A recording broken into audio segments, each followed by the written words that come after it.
Started here.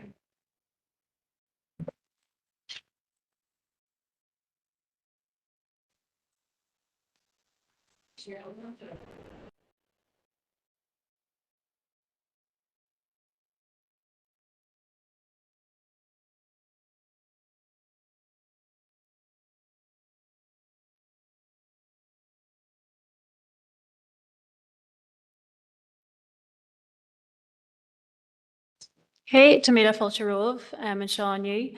You're all very welcome here today to Governance and Strategic Planning on the 31st of March 2026. I am just going to pass you over to John now to do the summons.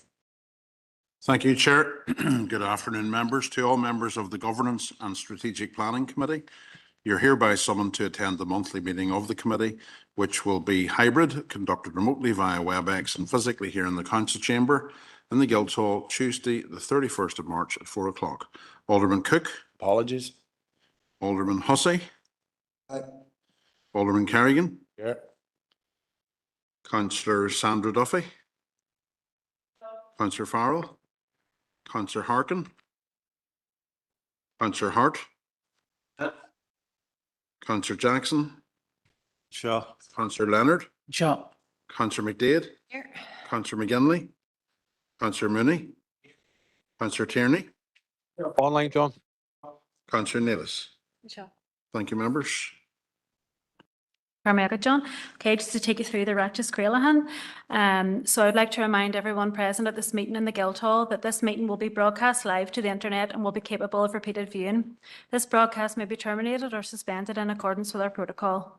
Due to your attendance at this meeting, you are consenting to being filmed and to the use and storage of those images for broadcasting or training purposes and for the purpose of keeping historical records and making those records available to the public. Members and approved speakers are reminded to only have their mics and cameras on while speaking at the meeting and to use the chat facility to highlight a request to speak. A copy of the Council privacy notice might be found on the Council website www.derrystrabane.com. Okay, just at this stage to take a declaration of any member's interests. Councillor Jackson. Good Chair, can I declare an interest in the deputation as a commissioner of Foyle Port who have an interest in the subject of data centres? Councillor Jackson. Anybody else? Councillor Duffy. Just declare an interest in the report with regard to the airport as a board member. Councillor Duffy. And that's it. Okay, no worries. I'm just going to take you on now into the deputations. So you're all very welcome here today for these deputations. I'm going to let each person introduce themselves and their title of what they do. So we will just start then. We'll just take it from. You want to start then? Hi everyone, I'm Peter McClenahan. I'm Head of Comms and Engagement with NIE Networks. It's good to be back with you. I was here with you in early January. Hello, I'm Colin Finney, National Programmes Director at NIE Networks, and I have responsibility for delivering all the major work programmes on the electricity network across Northern Ireland every year. Hi, good afternoon everyone. I'm Emer Watson, Head of Networks in Sony. My team is responsible for delivering new transmission connections, so that's connections to the high voltage transmission system, as well as bringing forward network reinforcements to the transmission system as well. Thank you. Afternoon everyone, I'm Alan Campbell. I'm the Chief Executive of Sony, the electricity system operator for Northern Ireland. Hi everybody, my name is Brian Mulhern. I'm the Director of Networks and Energy Futures and Utility Regulator. Good afternoon, everybody. My name is Elaine Cassidy. I am Director of Price Controls in the Utility Regulator, so I'm responsible for all the price controls in relation to electricity, gas and water. Good afternoon, everyone. My name is David Whelan and I'm the Head of Energy Communications working within Energy Group in the Department for the Economy. Okay, so the way we're going to work this deputation today is that we're going to take all the presentations And then we're going to open the floor for questions, and we'll take the questions a couple at a go and direct them back. If you know who your question is for or what company your question's for, I would appreciate if you say that when you're asking your question, just so we know where to direct it. Okay, so we are going to start then with yourself, Dave, if you don't mind. And each presentation will be afforded 20 minutes, and then there will be plenty of time at the end for question and answering as well, okay? Thank you very much. You'll be happy to know that I will not use up the full 20 minutes. But yet, just to reiterate, my name is David Whelan. I work within Energy Group for the Department for the Economy. So thank you very much for the invite to come along and speak to you today. I suppose I'm going to use this opportunity to offer the context in which the energy transition is being delivered and the role of the department in that delivery. The energy transition is, of course, a shared journey shaped by collaboration across government, industry and communities. Next slide, please. So DFE is the lead department for delivery of the Northern Ireland Executive's energy strategy, which sets the strategic direction for the energy transition to 2030 and beyond. We are responsible for overall energy legislation and policy and for leading the energy sector's contribution to Northern Ireland's climate goals.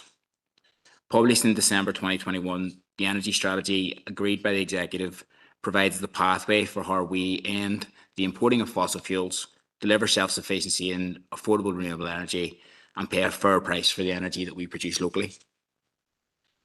The strategy aims to break the link to global commodity prices and, importantly, deliver energy at the lowest possible cost to the consumer.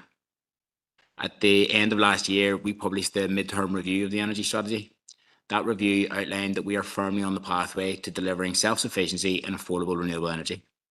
Why is that important? Well, because it means that over the next couple of decades, we will import less and less fossil fuel, and we will pay a fair price for the energy that we produce locally.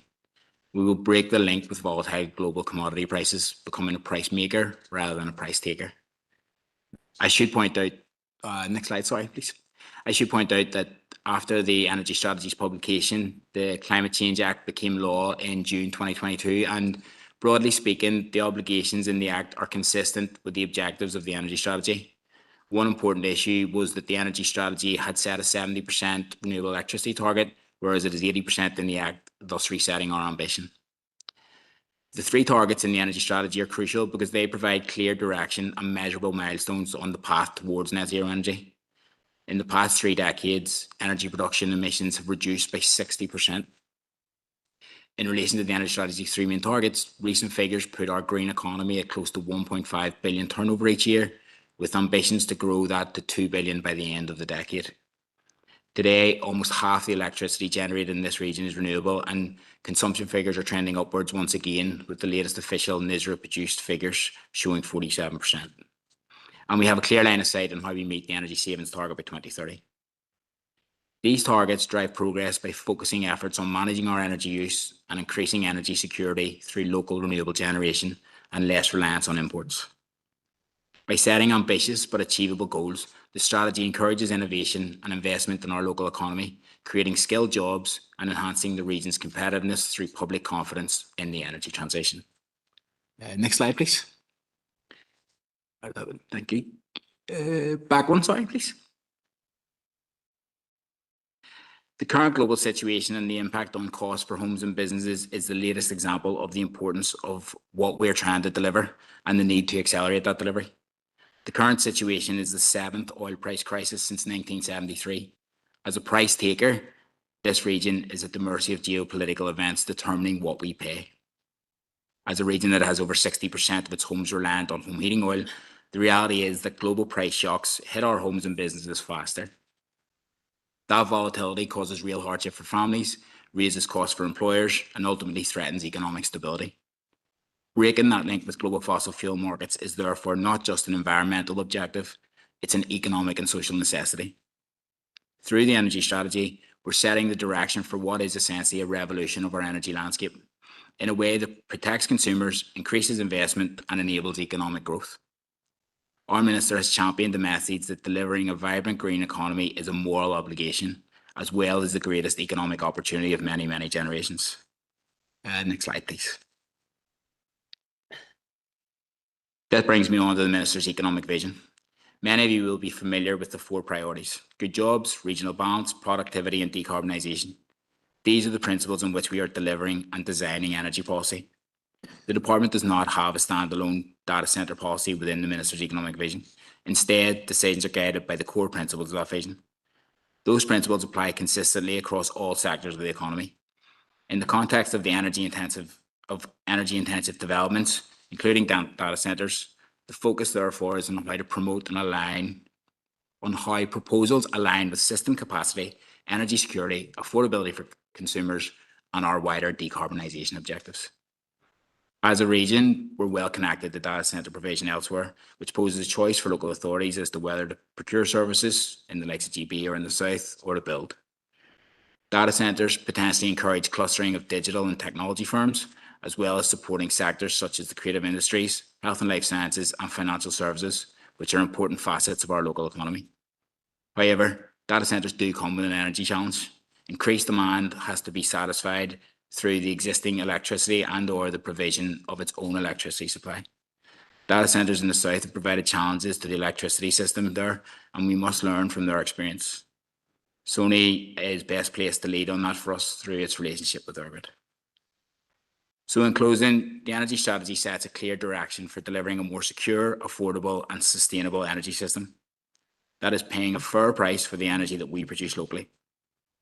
Breaking the link with global fuel costs is fundamental to protecting consumers, supporting businesses and strengthening our economy. Achieving that will require a whole system approach with government, industry, regulators and communities working together to turn ambition into delivery. Thank you for your time today.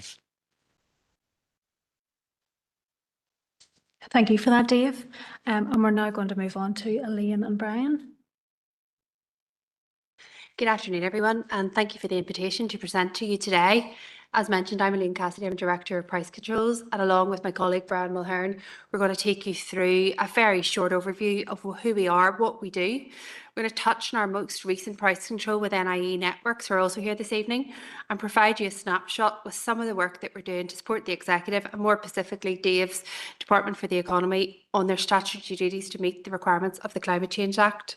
I think you've all got a brochure in front of you, which our comms team have given me, which gives you a broader oversight of what we do for future reference. So, who are we in the utility regulator? Sorry, next slide. So, for those who don't know, the utility regulator is an economic regulator and an independent, non-ministerial government department. Economic regulation is about establishing rules and guidelines to ensure fair competition and to protect consumers. We are independent, we do not have a sponsor government department, and our independence ensures that our decisions are evidence-based, transparent, and insulated from political or commercial influence. We are governed by a publicly appointed board and are accountable directly to the Northern Ireland Assembly. And we are the only multi-sectoral economic regulator in the UK covering energy and water. Next slide. So, our legislative varies the framework under which we operate. We often refer to ourselves as a creature of statute, and we can only do those things that we're empowered to do by the legislation set by government. Therefore, our role is limited very specifically by the rules and laws that are created for our organisation. Unlike government departments, we do not possess the royal prerogative, and therefore our rules must be defined in statute. Our role in relation to electricity, gas and water are set out primarily in the following pieces of legislation. So you've got the Energy Order, the Electricity Order, the Electricity Single Electricity Market Order, and the Water and Sewages Order, and the Gas Order. It is in the context of these statutory obligations that we set the price controls for our regulated entities here in Northern Ireland. Setting a price control is one of the most significant activities that we carried out, and price controls are used to set the amount that a regulated company can charge its consumers for the services that they provide. Our approach to setting price controls is based on the internationally agreed best practice regulation of natural monopolies. In essence, our task essentially involves implementing a framework within which, in return for providing monopoly services to an acceptable quality, the company that we regulate receives a reasonable assurance of its revenue stream for future years, and that will cover its efficient cost and ensure fairness to the consumers. Next slide, please. So what are our objectives as an organisation? Our key statutory objective is to protect the short and long-term interests of electricity, gas, water and sewage consumers with regard to price and quality of service. We deliver this through our 4 strategic objectives as set out in our corporate strategy, which runs from 2024 to 29. The 4 key pillars of that strategy relate to supporting the just transition to net zero, securing our energy supply and water and wastewater services, enabling best-in-class energy and water companies, and providing the highest level of consumer service and protection. And it's across these 4 pillars that we straddle all of the work that we do. Next slide, please. So our regulatory landscape, just to give you a sense of some of the figures that we deal with, there are over 900,000 electricity consumers here in Northern Ireland and over 300,000 gas consumers. And unfortunately, as most people will know, 2/5 of those domestic consumers are struggling to pay their bills, and we always bear that in mind. As a regulator, we have to provide over 150 licences to allow companies to legally operate in the electricity, gas and water markets here. We check compliance with all of these licences on an annual basis. Economically, consumers in Northern Ireland annually spend over £2 billion on electricity and over £6 million on gas. And in terms of the all-island single electricity market, which we jointly regulate with the Commission for Regulation of Utilities in the South, the SEM has an overall market size of over €7 billion per year. So the complexity in these markets is growing, the speed of change is accelerating, and the number and range of market participants is ever expanding. Next slide, please. So what does our work involve? As I've just mentioned, we're a creature of statute in that we're bound by the legislative framework that exists. We regulate all of these electricity, gas and water markets in line with our legal remit. And the key things that we do to ensure that consumers are protected is to issue and maintain licences, ensure compliance with the legislation and licence obligation placed on regulated entities. We challenge companies to provide the most efficient services to consumers. We ensure and encourage competition. We set minimum standards of service. We can act as an adjudicator in certain disputes and appeals as determined by the legislation. And we provide impartial evidence and data to government departments, the Northern Ireland Assembly and many other stakeholders. Next slide, please. So I mentioned at the start I was going to talk briefly about the latest NIE networks price control. The recent price control is referred to as RP7. It's the 7th regulatory price control for NIE networks, and it will run from April 2025 to March 2031. This sets out the investment journey that will pave the way for an improved electricity system here in Northern Ireland. This is a long-term investment journey. Work began in the latter parts of RP6 and will continue during future price controls, all of which will play their roles in this journey towards net zero and meeting government targets. Our decisions in the RP7 final determination essentially set out how much money NIE Networks has to run their business, deliver a smarter, more flexible and integrated electricity system, maintain the security of the electricity network and build new infrastructure to ensure that electricity gets to where homes and businesses need it. A typical price control process takes a number of years to develop. The RP7 price control process began in 2022 and concluded at the end of 2024. We are very aware that the cost of this significant infrastructure upgrade will come at a cost to Northern Ireland electricity consumers. Protecting consumers is at the heart of the utility regulator's work, and we therefore scrutinised NIE Networks' costs to ensure that they were efficient and that every pound of investment that we approved in the regulators was value for money for today and tomorrow's electricity customers. Following our scrutiny of NIE Networks' submitted business plan, we identified a £322 million worth of savings, which represents about a 12.6% reduction in what NIE Networks requested through their business plan. RP7 will facilitate the path to net zero, and our job as the economic regulator is to ensure that we enable NIE Networks to facilitate a fair, affordable and just transition for all electricity consumers.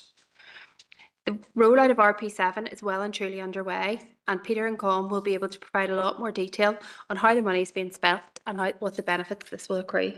I'm going to now pass to my colleague Brian, who's going to take you through the final couple of slides. Just move on to the next slide. Thank you.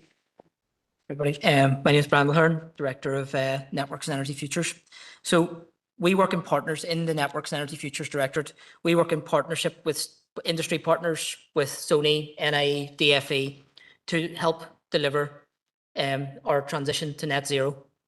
We do this by developing frameworks, price controls that ultimately take decisions that will facilitate integration of renewables onto the network, and along with decarbonisation that should follow, and whilst remaining focused on our primary duty to protect the interest of consumers. Some of the key work that we undertake, just next slide, please. So there's a number, just to give a flavour of some of the key work areas that we would work upon. The first would be we're assisting the department and leading the plan out of the rollout of smart meters across just under 1 million homes and businesses. To do this, we're working very, very closely with NIE, who are obviously the key delivery partner to enable the rollout of smart meters, with suppliers, who ultimately will have one of the key touchpoint relationships with consumers to get consumer buy-in, so consumers understand the advantages that smart meters might bring, working with the Consumer Council and other stakeholders. Another one, we're preparing the regulatory regime for at least 1 gigawatt of offshore wind generation. So that's part of the energy strategy, where the department has said from 2030, we would like to connect up to at least 1 gigawatt of offshore. There's a number of frameworks, etc., that needs to be put in place, and we're working with DFE, with NIE, Sony, and other partners to deliver that. Just next slide, please. Just the final sort of few sort of key work areas that, just to give the Chamber a flavour, would be we're preparing for the ER's role in implementing DFE's Renewable Energy Price Guarantee Scheme. So what this effectively is a CFD scheme that will be used to procure large volumes of renewables that will enable the 2030 target to be met. And what I would say is it's not just potentially renewables in terms of wind. I think this scheme should be looked at more broadly than that. This, in terms of attracting investment, one of the things that investors do require if they're to procure, to invest hundreds of millions here, is that they need a scheme that will enable them to have a return on that investment, that will enable them to go to the bank and say, this is where the revenue streams will come in to enable me to invest. So that's one of the key work areas that we're assisting the department with its delivery. We're also managing the future use of the NI Networks Land Bank, which is a range of sites that are sort of for sort of generation purposes only, and that's including up at Kilkira. There's sites at Kilroot, and there's a number of sites that we help manage. We also are helping to facilitate biomethane injections into the gas network in line with DFE policy, and we're also assisting the department in its policy development around biomethane. And we're also scoping out a review of the firm access policy for generation connections. For firm access, to give very, very brief, won't get technical, but in order to get, if you're turned down, say if you're a wind farm and you're turned down, if you don't have firm access, then you don't get compensated for that. And that could be due to grid or demand, limitations that your generation can't be accommodated. If you are firm, you would get that compensation. If not, so there's a review of that policy that's ongoing, and that sits on the Networks and Energy Futures side of the house.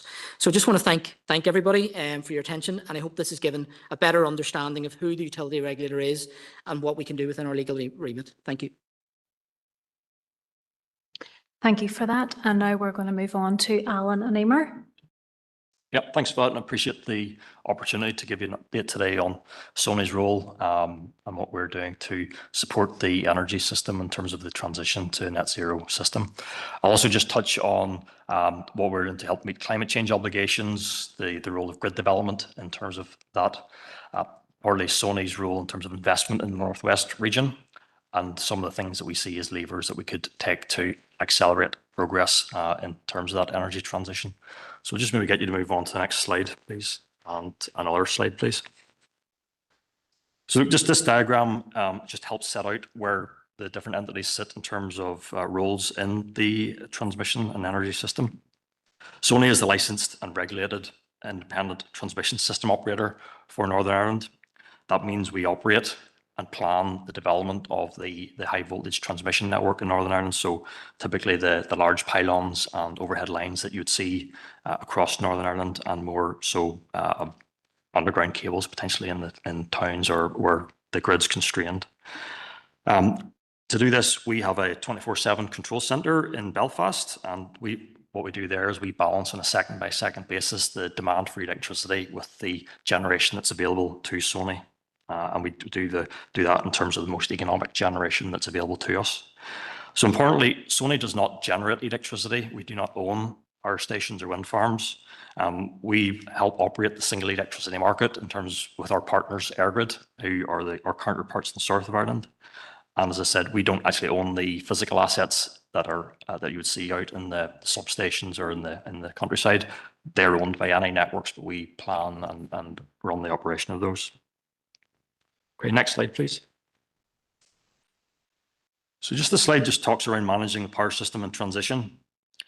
So around pre-2000s, the electricity system in Northern Ireland was generally set up to take power from 4 large power stations across Northern Ireland, and that would have supplied then the distribution networks across the north, and then down to homes, farms, businesses, commercial properties.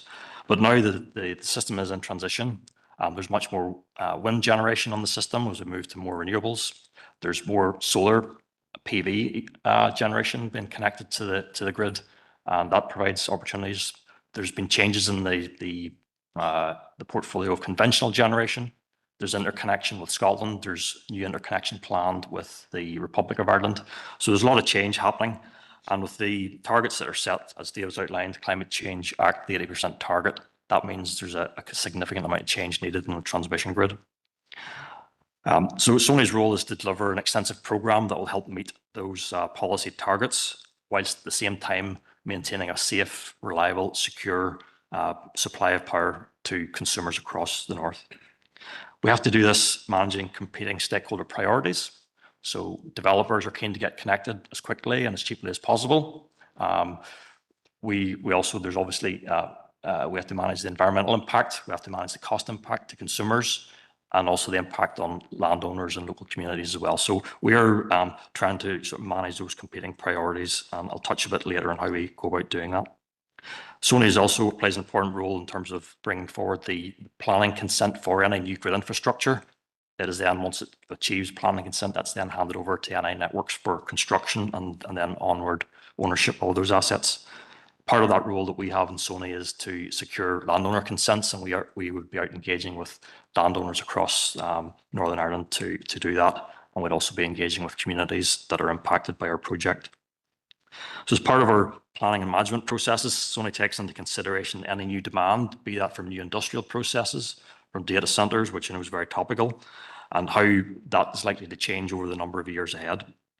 Every year, work in conjunction with our partners, EirGrid in the south of Ireland, we produce what's called an all-island resource adequacy assessment. So that's looking at the forecast demand for electricity for the next 10 years, and then what generation would be needed from different sources to actually meet that demand and make sure that we're planning that long-term future ahead. As well as ensuring as doing that, I suppose it's really putting security of supply at the foremost in terms of the agenda for Sony. So whilst, yes, there's a need to decarbonise, which we're very conscious of, we need to do that in a safe and secure way. So you're making sure that the system is developed to accommodate new demand. We have to do that and balance the fact that we also need the generation available to meet that demand in the future. Okay, next slide, please. So Dave's already touched on the statutory obligations placed on Northern Ireland to achieve 80% renewables supplying electricity consumption from 2030. Sony's working collaboratively to support that target, so working with industry partners, with the regulator department, and as well those host communities that are out there that will be impacted by the development of the grid. From a transmission grid perspective, we have a roadmap to support that. So whilst the grid itself plays a key part of that, we also have what we call Shaping Our Electricity Future, which is our roadmap to achieve that 80% target. So as well as the grid itself, there's how we actually operate the grid is an important part of that. The markets that underpin the investment in the grid and make sure that we buy the right types of generation, the right types of system services that we need to balance and make sure we've got a secure grid are an important part of that. And as well, the engagement that we do with communities as well. Sony, and I'll touch on it a bit more, as Sony, we believe we go well beyond statutory minimum needed to engage with anyone impacted by our project. So we would be out there, and I'll talk a bit more about that in the future. Okay, the next slide, please. So just the map in front of you just gives you an overview of of the grid, the dark blue lines would be the high voltage transmission grid.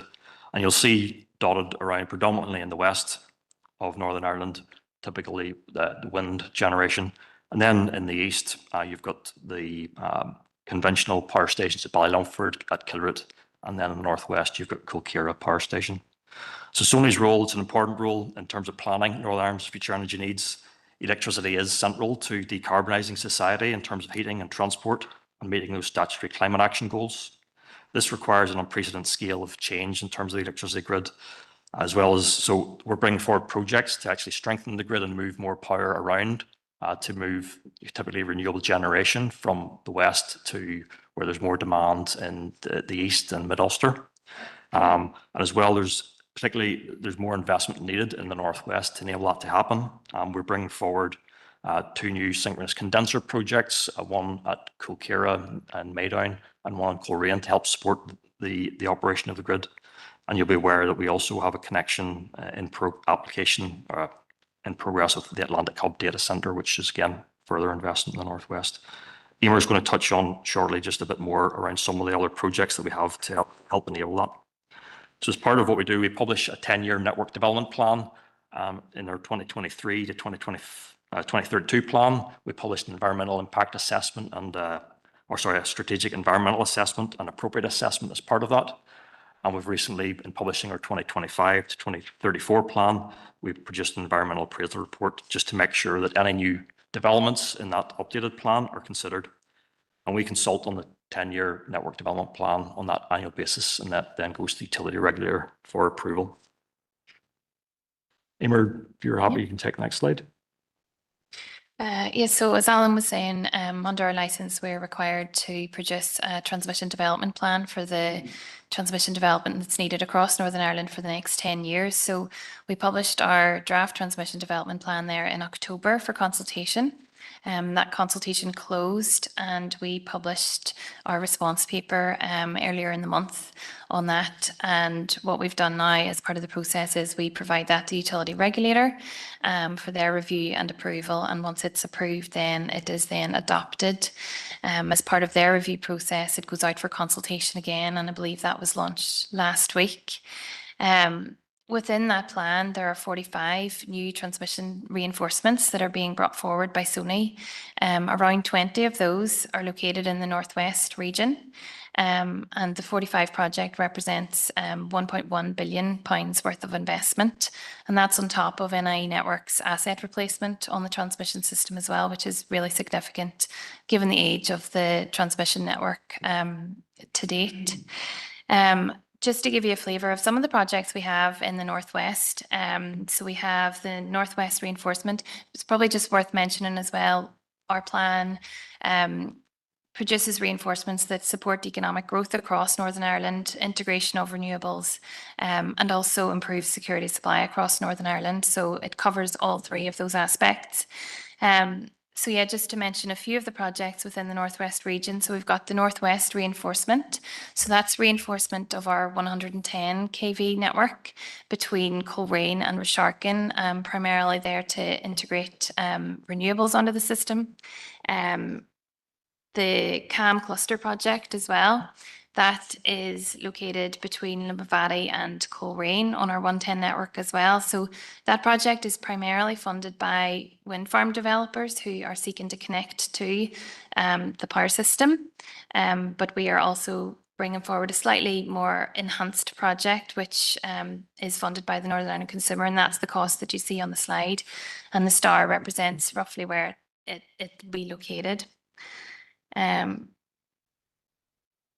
Then there's a good bit of investment happening at Colkira substation itself. We are extending the 110 kV substation, and that's going to improve security supply in the region. We'll also facilitate connections as well as a byproduct of that extension. There's also work planned on the 275 kV substation at Colkira, and that's to do with the age and the state of the assets to make sure that they can perform well under fault conditions. There's also a new project, the North Sperrin Cluster Substation. So that's in the early stages of development, and it is again to support the connection of renewables onto the system and hopefully onto a part of the system which has more capacity, which is our 275 kV network. And the benefit of that is that it's got more capacity to export the generation and flow it to where it's needed, as opposed to connecting onto the 110 lower capacity network. Also reinforcement from Kilkira down towards Strabane, that's for improved system security and also integration of renewables. And then the Connect West project. This project we've actually just submitted to the utility regulator for approval this week. That's a 275 overhead line between Drumore and Turlenen, which is the new substation that's been established as part of the North-South Interconnector project. So yeah, significant investment being done across the country, but in particular in the Northwest region for a variety of reasons. And back to Helen. Thanks, Emer. Look, just to say, Sony is committed to meaningful engagement as part of our grid development process. We engage openly, early and repeatedly with local communities and elected representatives. That continues to be very much the case in the Northwest. So since 2022, we've carried out extensive engagement on the projects Emer has talked around there. And we'll be also engaging further as we develop those projects further in terms of the technology and locations that they'll be built. We have brought forward sort of new, more innovative types of forums to actually help that engagement. So we have community forums, and we've also launched some citizen sounding boards, and we've had good engagement with local communities through those processes. Okay, just if you want to move on to the final slide. Sorry, that's your own. Apologies if you just want to move back one. So just we've talked there around the target of 80% renewables by 2030. Currently, the system is averaging around 45 to 47% renewables. So there's quite a lot to achieve in a relatively short space of time. So under our regulated license, there's currently what we call a developer-led type process where Sony must give a connection offer to connect any developer more or less in a first come, first served basis. So we see there's opportunities to improve that, and we're working with the utility regulator and department as to how we could bring forward where we can prioritize those projects that bring more strategic value. Other jurisdictions have moved to what we call a more planned approach that allows that prioritization to happen. So we're looking at taking a leaf out of the book in terms of what's been done in the Republic of Ireland and in GB in that sense. We also see there is a benefit in terms of a better public campaign about the benefits of the new grid infrastructure that is needed. So it's not just about decarbonisation; it's back to helping us, move our markets away from that reliance on fossil fuels and the costs that are associated with that. And we also see a benefit in terms of community benefit projects, or community benefit associated with our projects. So at the moment, there's no means for Sony to actually provide community benefit for communities, our communities that are impacted by our projects. So wind farms, for example, or new developments will do some local community forums, but not for those where there might be a new power line that's needed. So we'd see merit in being able to do that, so we can help, again, bring the hearts and minds with us in terms of what's needed there. So that concludes our presentation, and we'll be happy to take questions later on. Thank you. Thank you very much. And we're on moving on now to Con and Peter. Thanks, Chair. You've heard a lot of detail this afternoon. So my first slide, if we move on one slide, is quite a simple one, but hopefully it's helpful to put a wee bit of context around some of what we've heard. Essentially, the energy system is relatively straightforward at a very high level. There are three major power stations in Northern Ireland on a wide range of wind farms that are generating electricity. They're selling that electricity on the wholesale electricity market to suppliers. And those suppliers are the shopfront who are selling the electricity onto the consumer. Where NIE Networks comes in is in the middle. We're the distribution company. So we are transporting the electricity from the supplier, from the generator to the customer who's being billed by the supplier. While there are multiple generators and there are multiple suppliers, NIE Networks is a monopoly. You only need one electricity system for transmission and distribution.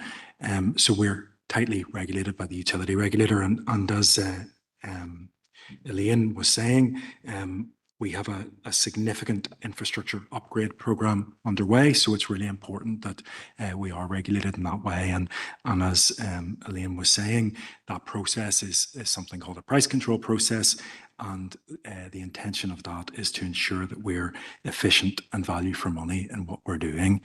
So a little bit more about NE Networks' role on the next slide. We own and operate the distribution system network, so that's the lower voltage network, and we also own the high voltage network, the transmission system, which is operated by Sony, and you've just heard Sony explain a bit about that. So on a day-to-day, when we are owning both those sets of assets, we're making sure that they're reliable, and we're responding to faults on the network and storms, and maintaining that network. And when I was with you in January, that maintenance and upgrade project was why I was here, was to talk about the upgrade that we're undertaking to maintain and rebuild and refurbish the electricity distribution network at the 33 kV and lower voltage levels. We also connect customers to the network, and we do so at both the transmission and the distribution level. But at the transmission level, we're doing the build part. The actual process, the management of that process, is governed and managed by Sony. At the distribution level, NIE Networks actually operates the connections process as well. And when we're connecting customers to the lower voltage network, we work on a basis that we actually have a legal obligation to connect those who seek a connection to the network. That's subject to a couple of factors. It's subject to safety issues, and it's also subject to those people wishing to connect agreeing to the terms of connection that we provide. But essentially, we have a legal obligation to connect people to the electricity grid.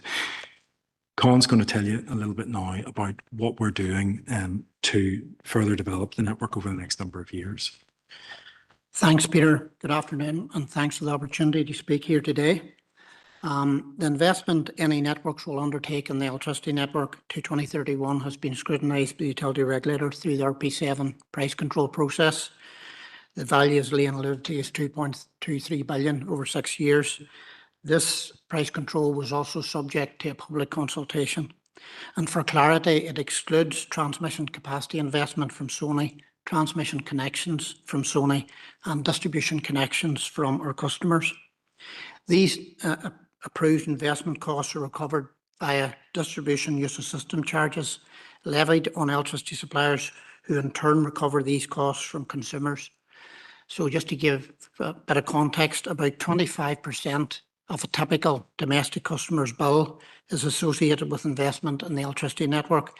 The other 75% is generation costs, supply costs, fossil fuel costs, etc.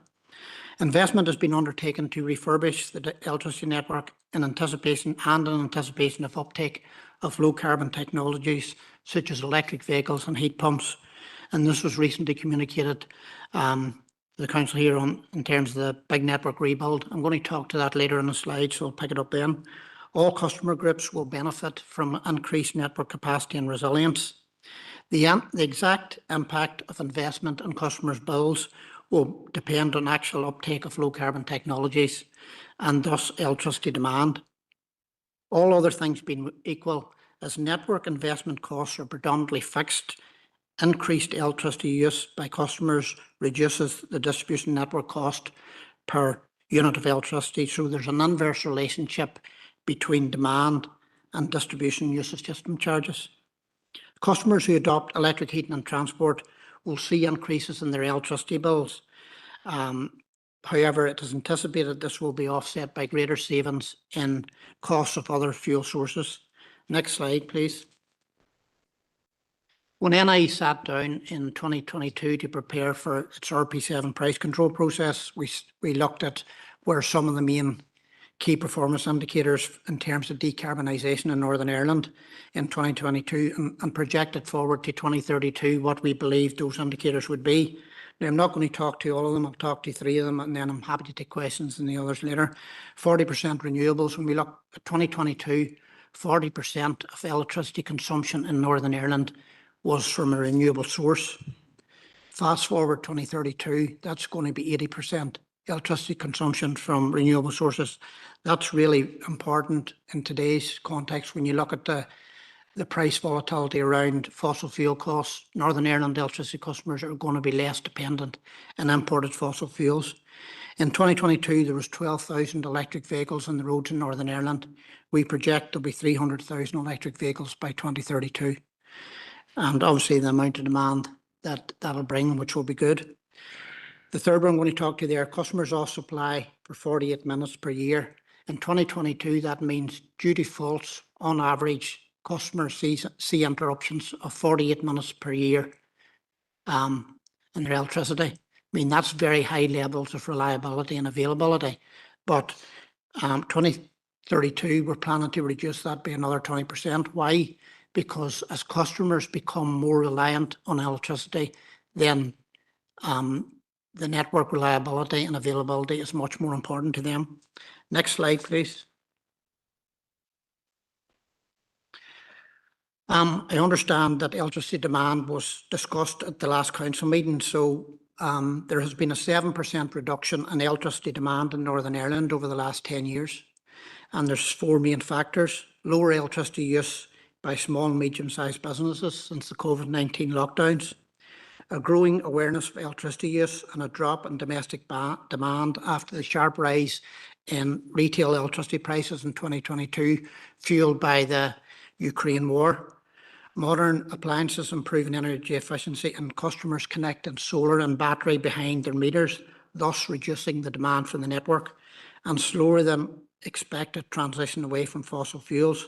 However, electricity demand is projected to increase by the end of RP7, with electric vehicle adoption rates growing up 20% from 2024, and heat pumps are being connected at a steady rate.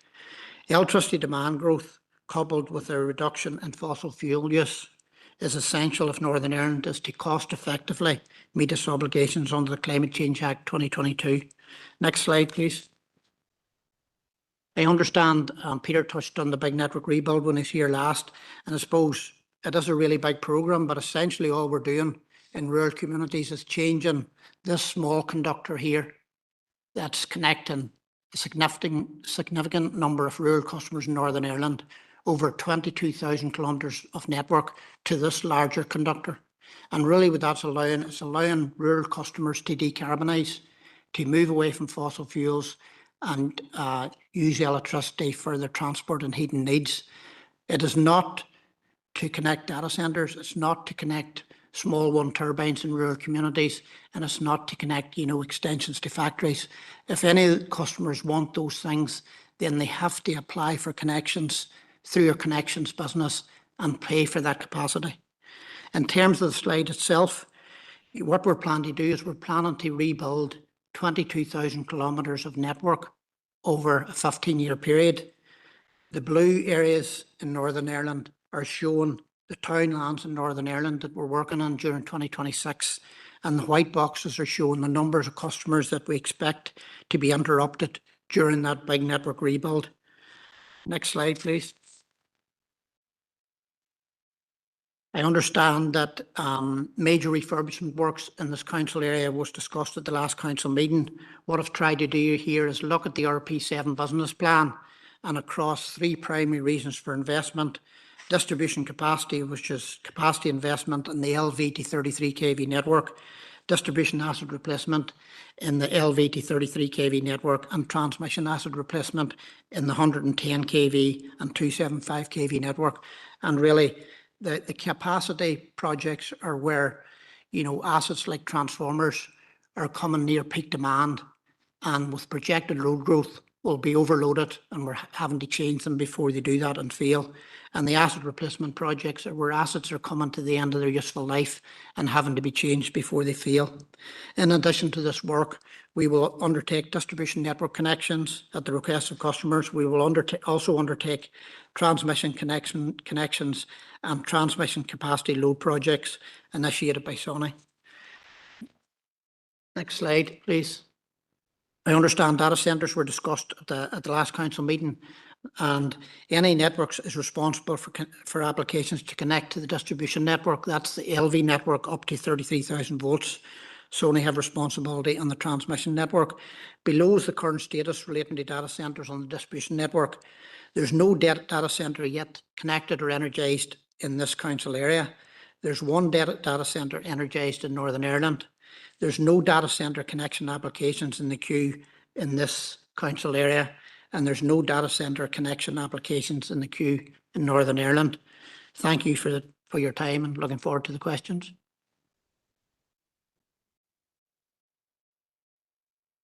Thank you all very much for your presentations. I'm now going to open it up to the floor if anybody has any questions. Councillor Jackson, do you want to start? Chair, and I want to thank and welcome everybody for coming to the committee today. And I suppose given the wealth of knowledge and that it's here today shows the importance of energy security as we move forward. So it's brilliant to have this level of expertise in the room, and hopefully it can inform us as a council as we progress policies and hopefully shape the future needs of this council area. Just final point from NAE. The last slide says that there's stated that there's no data centres within this council area. There's no connection applications in the queue. We are aware, and it was referred to earlier, and I have declared an interest around the data centre at Nasahali. So there is a data centre or connection application in the queue, but it may not be with NAE, just as it with SONI. So just the so I'll just take the nods but it caused a bit of confusion for myself when I was reading it, but it was a 33 kV that maybe that's where my own misunderstanding was. I've got a million questions here, and I'm going to try and condense them as much as I can. But in relation to SONI, and there's a partnership with EirGrid, and the All Island Resource Adequacy Assessment was referred to. I just wouldn't mind some information in relation to the differences in energy supply and demand in different parts of the island, just how they differ, and I suppose specifically to this council area, is there demand constraints and in comparison to other parts of the island in relation to balancing the grid, because there was a reference to balancing the grid, but in the context of high energy usage, and we're discussing data centers. Is there a role for high consumption practices such as data center in rebalancing the grid when we talk about the disparity around generation and usage? There was discussion the presentation included the investment in the Northwest, and it was concerning to hear that there's significant investment with the sole purpose to transfer energy from the west to the east. Now, when we're talking about efficiencies and value for money, I would imagine that it would be much more efficient to use the energy where it's generated rather than spending hundreds of millions of pounds the consumers here are paying for to transfer energy from the west to the east. And I suppose when you take it into the context and the strategic context of the Department of Economy, and one of the key priorities is regional balance. This flies in the face of regional balance, where you're extracting energy that's generated here to transfer it and at a considerable cost. When you see in relation to all the contributions, there was reference to a transition to net zero and an energy strategy to end the use of fossil fuels. Like that is topical at the minute. Everybody's energy prices is going up. We know that it's not a sustainable model, and there needs to be a drive towards net zero. How does the use of data centers, in your opinion, feed into that strategy? Because it would be useful for us to know if we are developing a policy around that. And there was, I think it was the Department of Economy said that there's a clear line of sight to achieving energy renewable targets by 2030. As the use of data centers factor into that clear line of sight, and as regional balance and encouraging businesses to locate here or to the west, part of that strategy in any way. There was a reference that any network improvements costs are passed on to the consumers, and I know you touched on that. That is, but say for any large connections and the infrastructure improvements that are required for those connections to be achieved, who pays for that? Is it the consumers that pay for that, or is it the applicant? And 1 gigawatt of offshore wind, like offshore wind, the potential is massive. Like when you see we're an island, when you see the level of wind around our coastlines, particularly up around the northwest, there's massive potential. Can the current network deal with 1 gigawatt of offshore wind?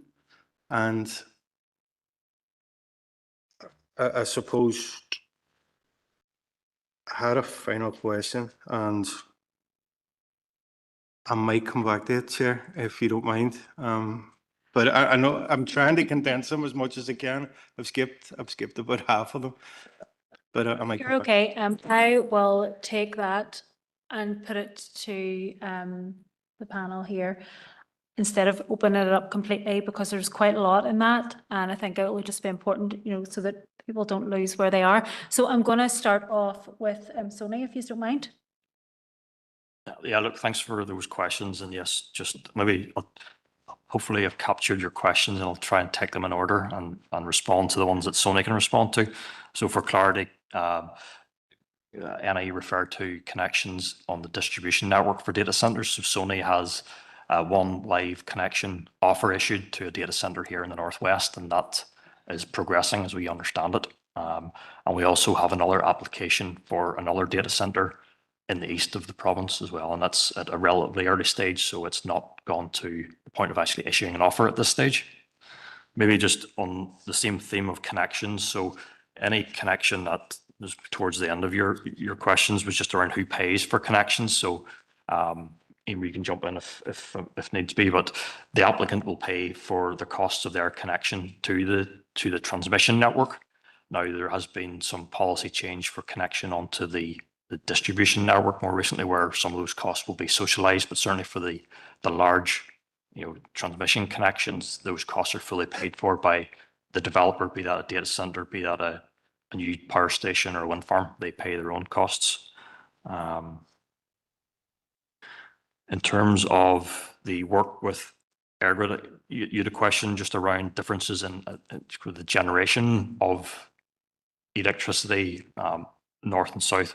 Currently, I'm just looking up some stats. It could be slightly out of date, but in terms of the three key segments of where power is utilised, electricity accounts for, in Northern Ireland, roughly 14% of all energy. The other, transport, 30%. Heat for people heating their homes and office facilities is around 56%. That's of total energy usage. In the south, the demand for electricity is up around 22%, so not quite double, but it's in that territory. And largely that has been driven by a lot of data centers in the south of Ireland connecting to the power system in the south. So yeah, there's less utilised by electricity currently. We do anticipate that the usage of electricity will grow. The share of electricity in that total energy mix will change as more people decarbonise their home heating and their transport as well. In terms of just the generation mix per se, in terms of renewables, largely it's very similar. So a lot of majority of currently in the south is onshore wind, probably more solar generation in the south.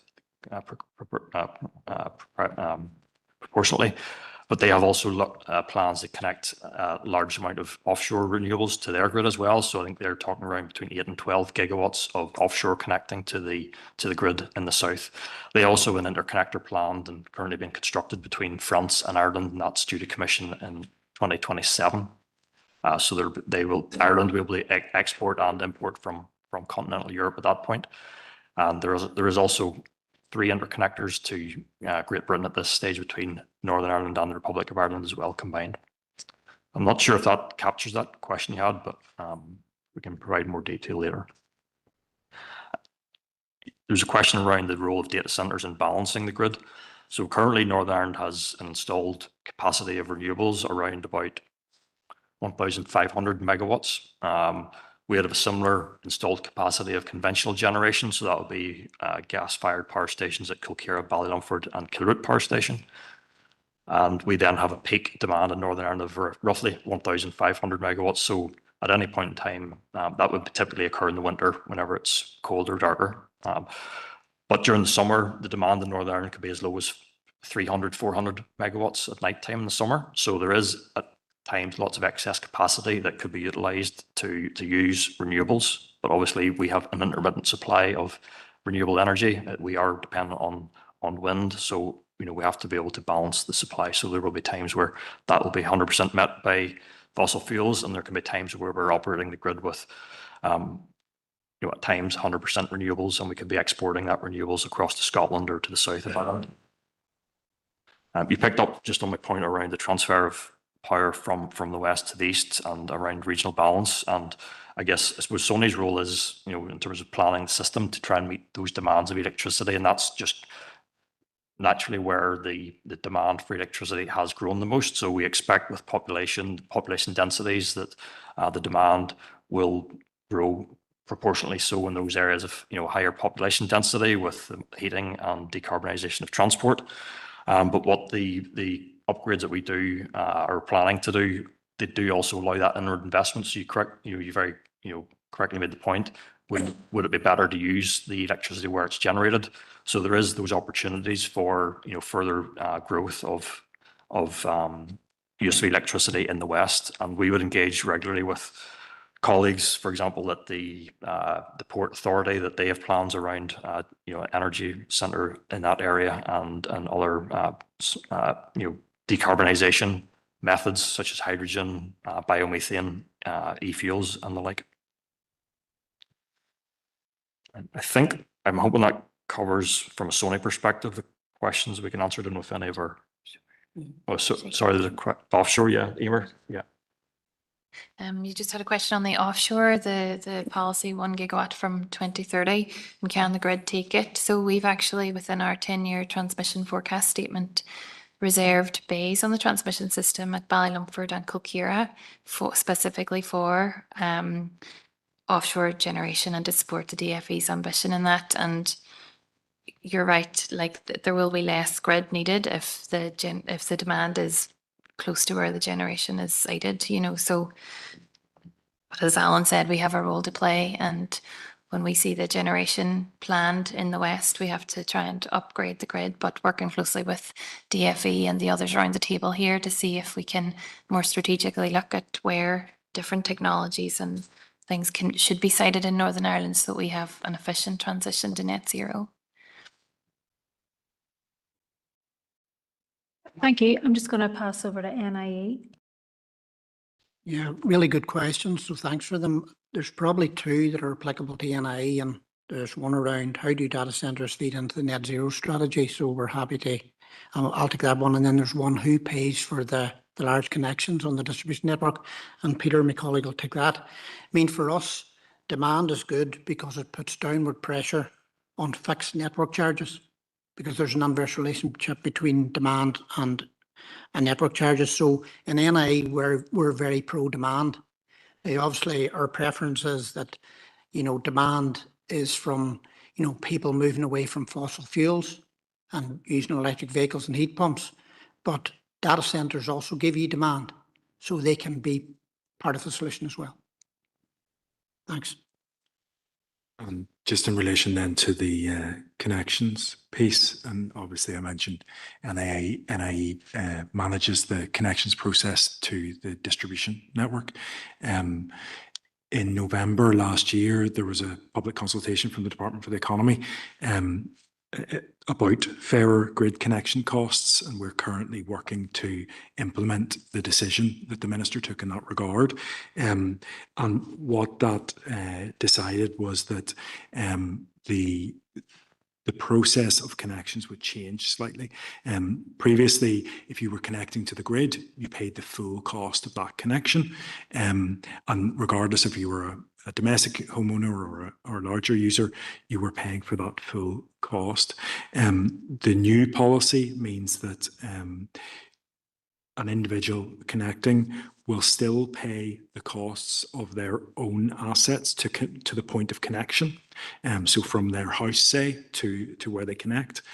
But any costs to reinforce the network on the distribution side, in order to ensure there's a capacity there to provide the electricity to that customer, is shared over all users.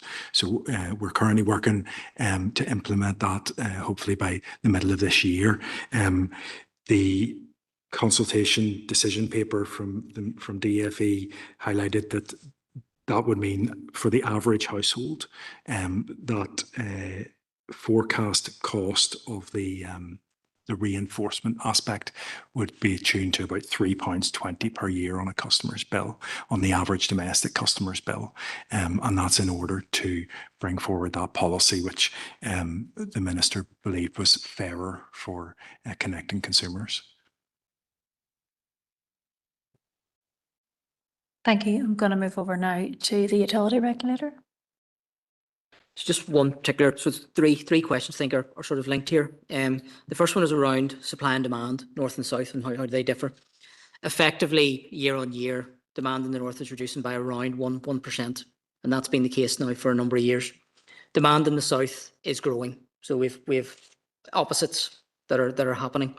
In terms of the southern demand and where is it coming from, it is by and large being driven by the development of data centres. And just, you know, quick sort of, the statistic is 5% of demand in 2015 in the south was driven by data centres.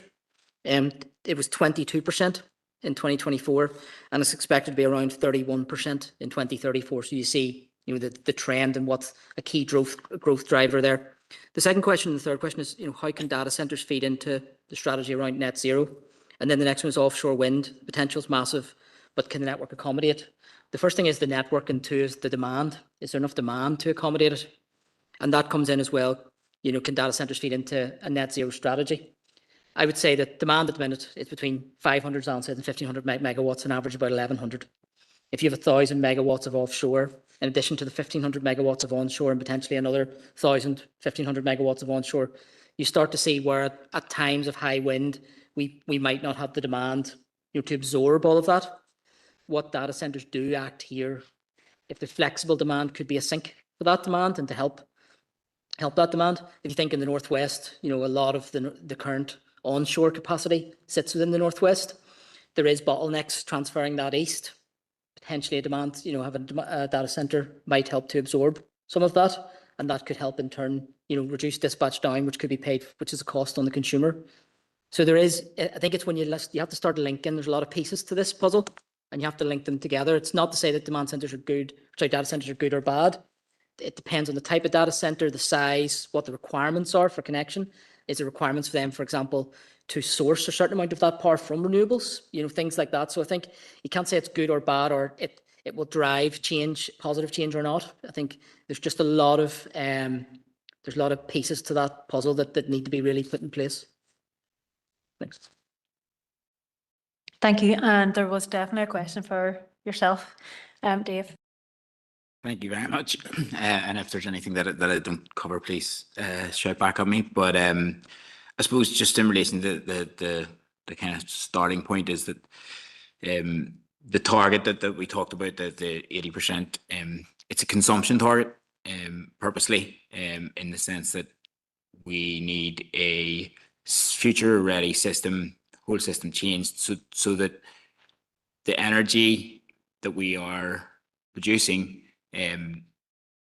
can be maximized in the sense to then your point about prices, to ensure that we are delivering renewable energy at the lowest possible cost to consumers.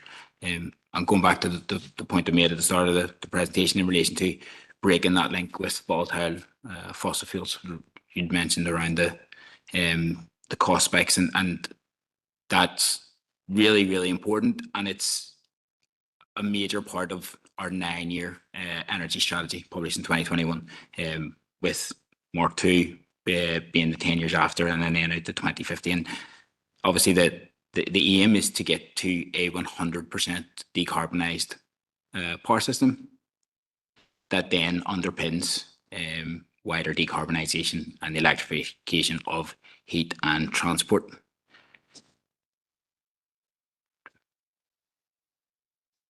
Is there anything?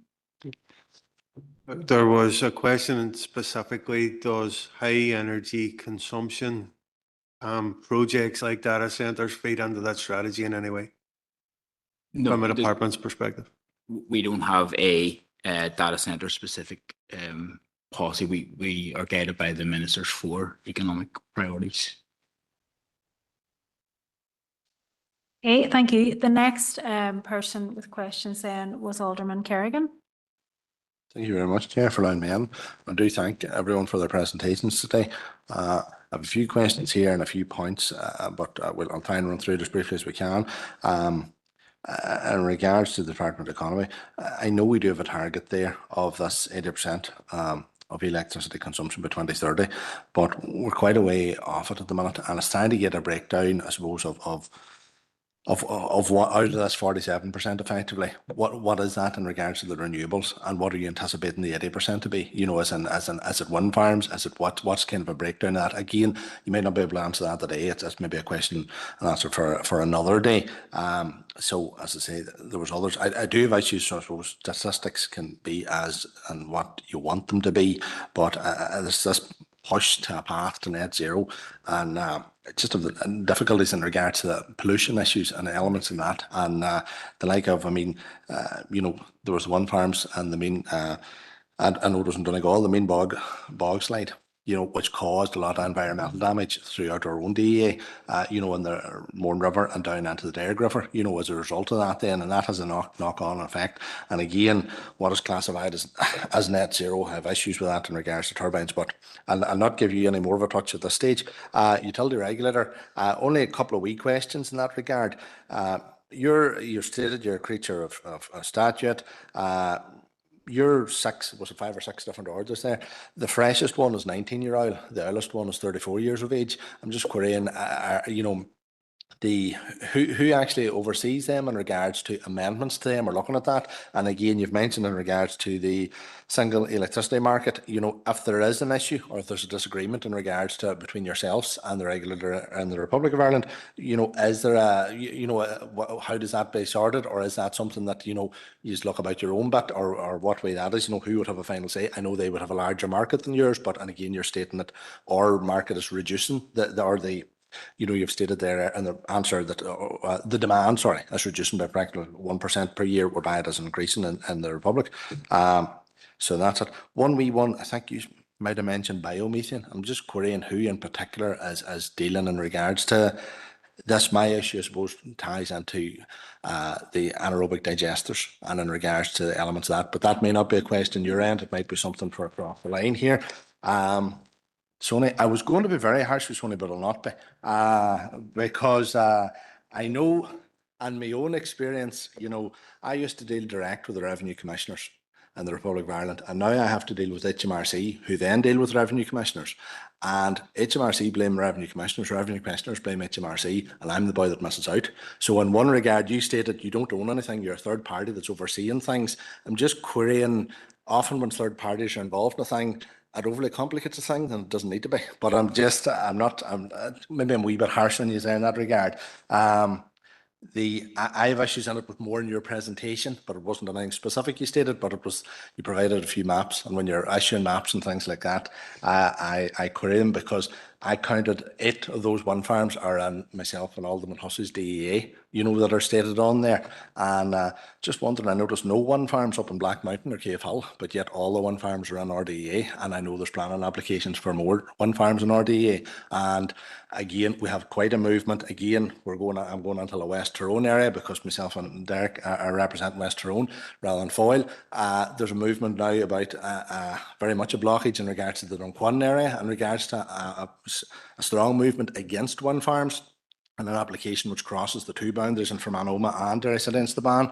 There's issues there in regards to save the moat and in regards to wind farms there. There's a lot of opposition, and you stated that you were involved in a lot of community engagement, and I'm just wondering in regards to that, and again I've wrote down planning issues then as well, which is a link with that. So there is that. Again, touching on the anaerobic digesters with yourself, I mean, in the River Derg catchment area, we have 7 anaerobic digesters, possibly 8. I'm just not sure if one man's got 2 or 1. So it's a lot which have been passed by somebody further down the line, say departments or whatever, and we are deemed that the River Derg is now one of the most polluted rivers there, you know, and it's been blamed on agriculture. But yet, whenever we're looking here and other issues, it's not all agriculture, or whatever someone's categorising something as. So let's use that, but it's all in regards to renewables. I think that's, sorry, one other wee one that's in regards to Tony, and I'll be as brief. Your figures, your statement there is that, or maybe I have picked you up incorrectly here, your target is effectively to get 80% signed up by 2030, or I might have picked you up incorrectly there. Because I'm just querying then, or to reach this 80% target, what happens if you don't get to the 80%? You know, are the financial penalties on you? Because I know you're effectively a third-party business that's involved in this, you know, or what happens if this target is missed? You know, does anything happen? So our NIE, right, and I don't see. Hi, I always have a lot of praise in regards to NIE staff that are on the ground, particularly after the storms. You know, a lot of praise for those, predominantly men, but it's not all men, but that are out in times, the night and the days that you do not want to be out, and fair play to them. I had a wee chuckle to myself when it was, yeah, but I know it's overall the 48 minutes off per year, and I was thinking I was off 9 days. So, so as I say, I didn't, that's what it is. Are you still confident of the 80% renewables? You have stated, I think, you are confident. I suppose it might have touched on, as you had stated, in regards to the market or the demand being slightly down. You are confident that that 80% renewables can be hit, even with the increase in the potential of people going to electric for home heating and for the increase in electric vehicles. You're still confident that the 80% can be struck. And then two very last ones. You've Ardstraw listed down in there on one of your slides, and I might have picked you up totally wrong. It's a distribution asset. I can't read my own writing, but I'm just querying in that regard. That's an upgrade of equipment.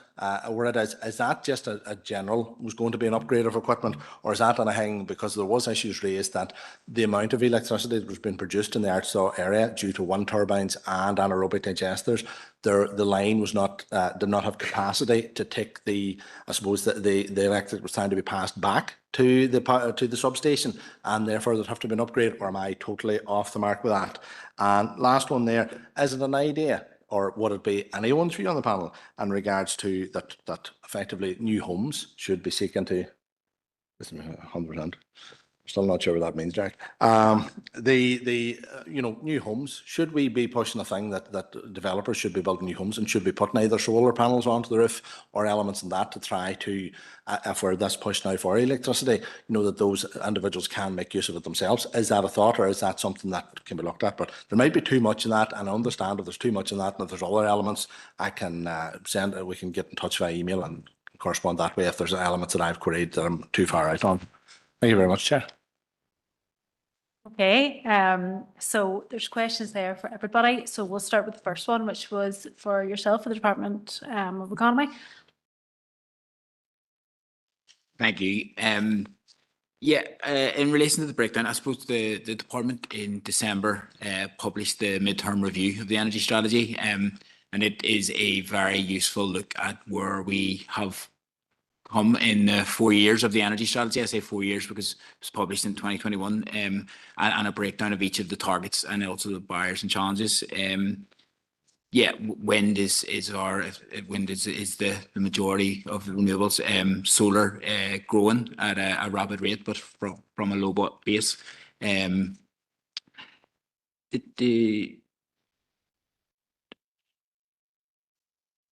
So I think that midterm review is probably a really good basis of which to kind of understand that. And sorry, what I meant to say was, please do, if there's anything further that you need communicated, please do get in touch, and we're more than happy to provide it. Okay, under yourselves then. Yep. So in a very fair way, I'm going to take the first 1.5 questions, and then Brian's going to take the second 1.5. So the first question you asked was in relation to our status as a creature of statute. We, as I mentioned, unlike government departments, don't have the benefit of the royal prerogative. So we essentially, our rule book is set in the statute under which we operate, and as you rightly point out, they are quite old. So we have been working hard for a number of years to ensure that statutory framework is updated. In essence, because we don't have a sponsor department, the NI Executive, any entity in the NI Executive could put in place legislation to deal with us, and in fact Westminster could if the NI Executive agreed via a legislative consent motion. So there are a number of avenues in which the statutory framework under which we operate can be amended and updated. The reality is it's Dave's department, it's the Department for the Economy in relation to energy, and the Department for Infrastructure in relation to water and wastewater sewage, who will take forward legislation to deal with utility regulator matters. And in fact, we've been working with the Department of Economy over the last number of years to put through a new piece of primary legislation to enhance the regulator's role in relation to the decarbonisation agenda. So that bill has now entered the process in the executive, and we're comfortable that will hopefully pass through and will enhance the utility, won't be a fait accompli, but will enhance the role that we have in relation to assisting the Department for the Economy in terms of development of decarbonisation, how it may operate. So sort of that's the premise of the creature of statute. In terms of the single electricity market, your query was what if there's a disagreement north and south?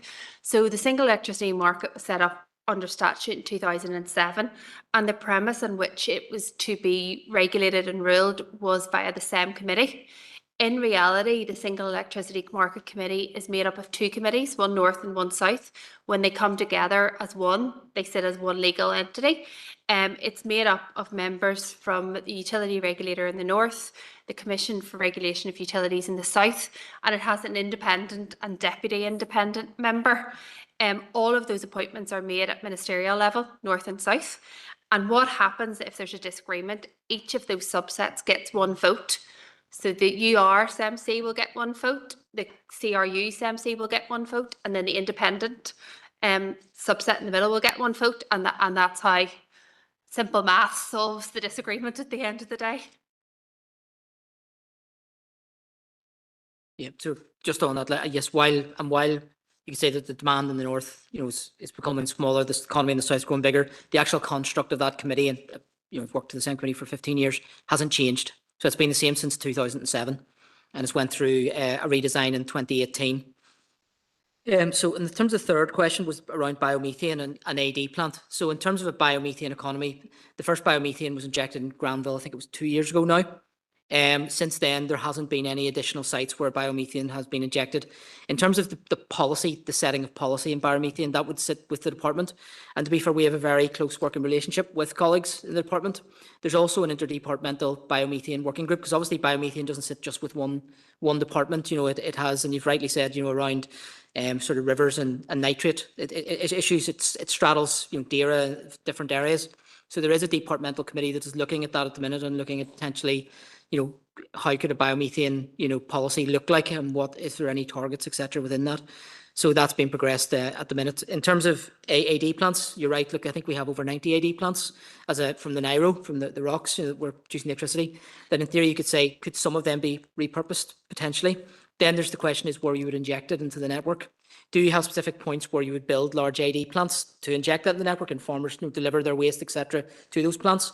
Or do you have where it's just broader thing, we could truck it in and inject into that? So there's different ways to do that, but I would say that's being thought through at the minute by different government departments, and we're working closely with them.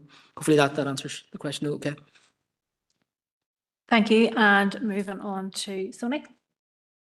Okay, thanks for your questions. I'll just pick out the ones that I think are most relevant to Sony. So you mentioned just around, I guess what's Sony's role, and I suppose casting back a bit of time, electricity back in the early 1990s or prior to the 1990s was essentially all done under one house. It was all done by Northern Ireland Electricity back at that time. So there was, through various bits of legislation, EU legislation and more local legislation, there was a requirement to have independent system operators, and that's the case across all of Europe, and similar in GB and similar in Ireland. So yeah, correct. Sony doesn't own any assets, but I mean, our responsibilities in terms of planning and operating the grid are kind of well set out, and we have a particularly key role in terms of meeting those 2030 targets. The benefits of having an independent system operator are that we have no vested interest in where a new power line gets built, if a new power line is even needed. So we are there to meet the demand and meet the connection of any new technologies that are looking to connect to the grid. So we're an independent broker in that sense, so we don't get any reward for building new assets. You touched on just around maybe where the concentration of wind farms is in terms of none on, I think, Cave Hill and I think another area, Black Mountain. Like again, Sony don't plan new generation. We just respond to what's actually happening out there in industry, and the concentration has, as you correctly point out, in the west in those particular council areas. There is more solar PV, kind of solar panels being generated at kind of more industrial scale in the east and the south of Northern Ireland. But I guess that's up to the developers where they wish to build, and we will then plan to connect them. I think utility regulators covered the point on anaerobic digesters. In terms of public engagement, so we kind of showed there just the grid projects that are being brought forward. Those projects, there was a map showing where there were, I call them bubbles, that were kind of ovals, where we haven't actually fixed the location of where the actual power lines will run. We will be engaging with those local communities as we go through that, and we would typically host public consultation events in local community halls, town halls, to actually engage with the public multiple times over the life cycle of the project, so we can listen to the views of local residents and landowners who know best about the local area, and also try and in terms of reassure them around the safety and the impact that any potential new power line or substation could have. I think that probably covers majority of questions, but if there's anything else, pick it up offline. I just might add about our grid development process. We have a 3-part grid development process, part 1, part 2, part 3. And part 1 looks at, right, what does the system need? What's the problem we're trying to solve? And what are the different options that we could do to try and solve that problem? And we go through quite an extensive technical optioneering process. It's a multi-criteria process then that we would assess all the different options against each other. So we look at its technical performance, we look at cost, we look at environmental impact, deliverability, and then at the end of our part 1 process, we have selected a preferred option then to take forward into the next part. As part of our part 1 process, we do talk to elected representatives in the area, and so that's like a high level in part 1, but then when we move into part 2, once we've got utility regulator approval for the funding for this pre-construction work, so it looks at then, okay, this is what the solution is. Say we want to build an overhead line. Where does that overhead line get routed through the landscape? And again, very thorough environmental, technical analysis goes into that to, select substation sites and overhead line routes, pole locations, tower locations, all that.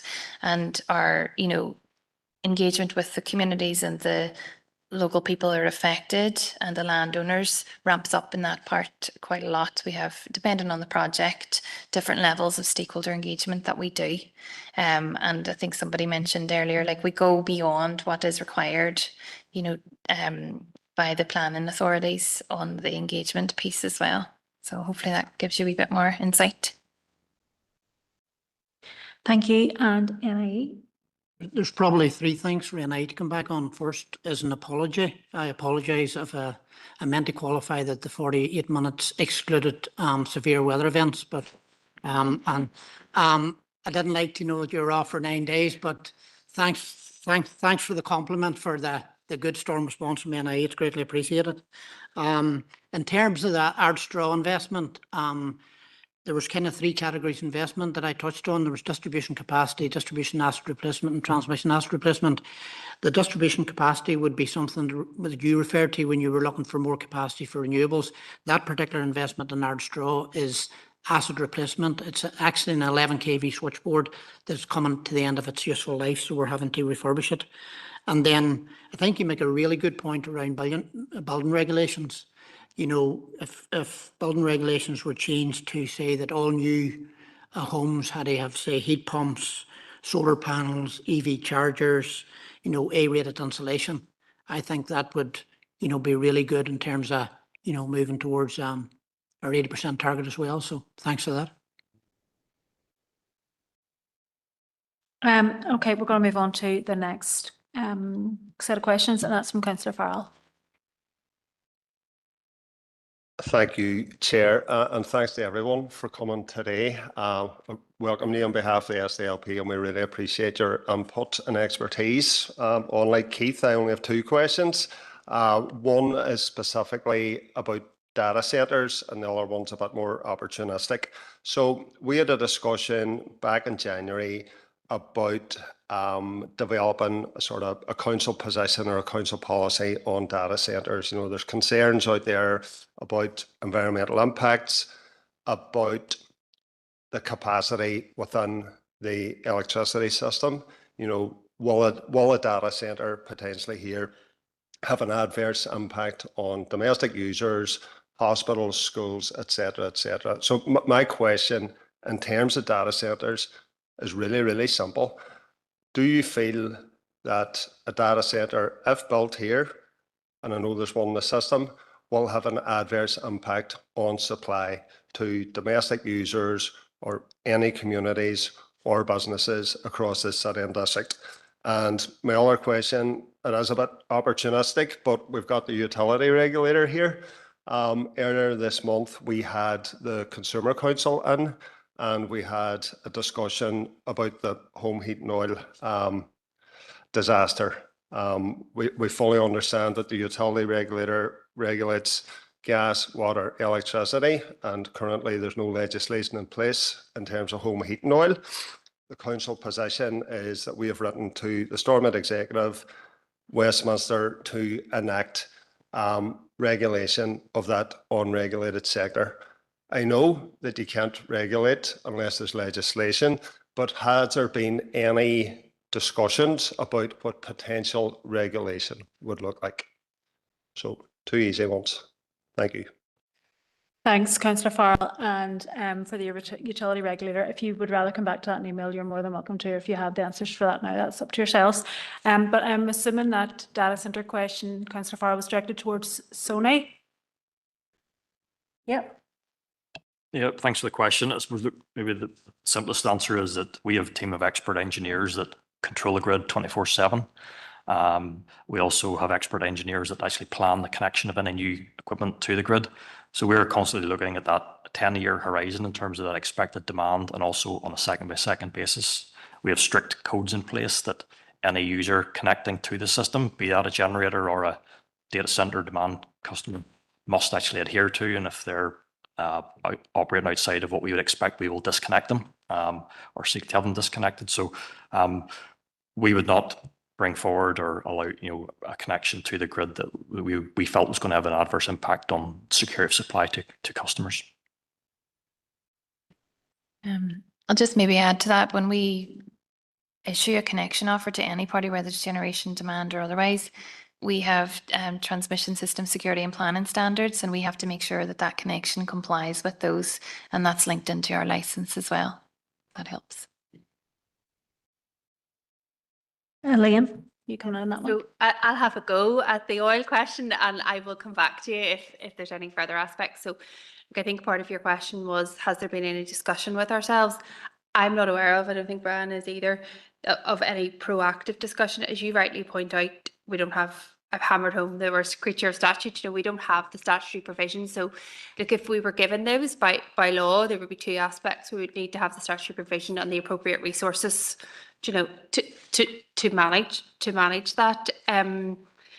If home heating oil was to become regulated by us or any other, there'd be a number of aspects that we'd need to look at. Regulation normally involves price controls, price regulation, standards of service, codes of practice, all those aspects that we would need to look at.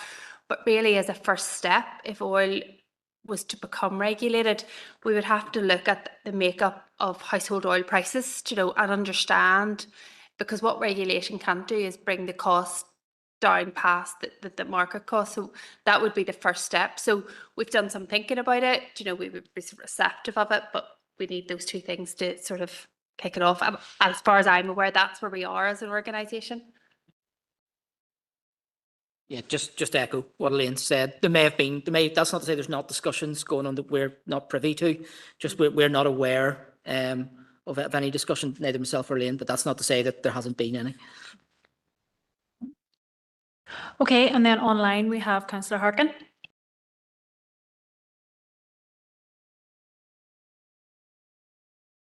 Thank you, Chair, for letting me in.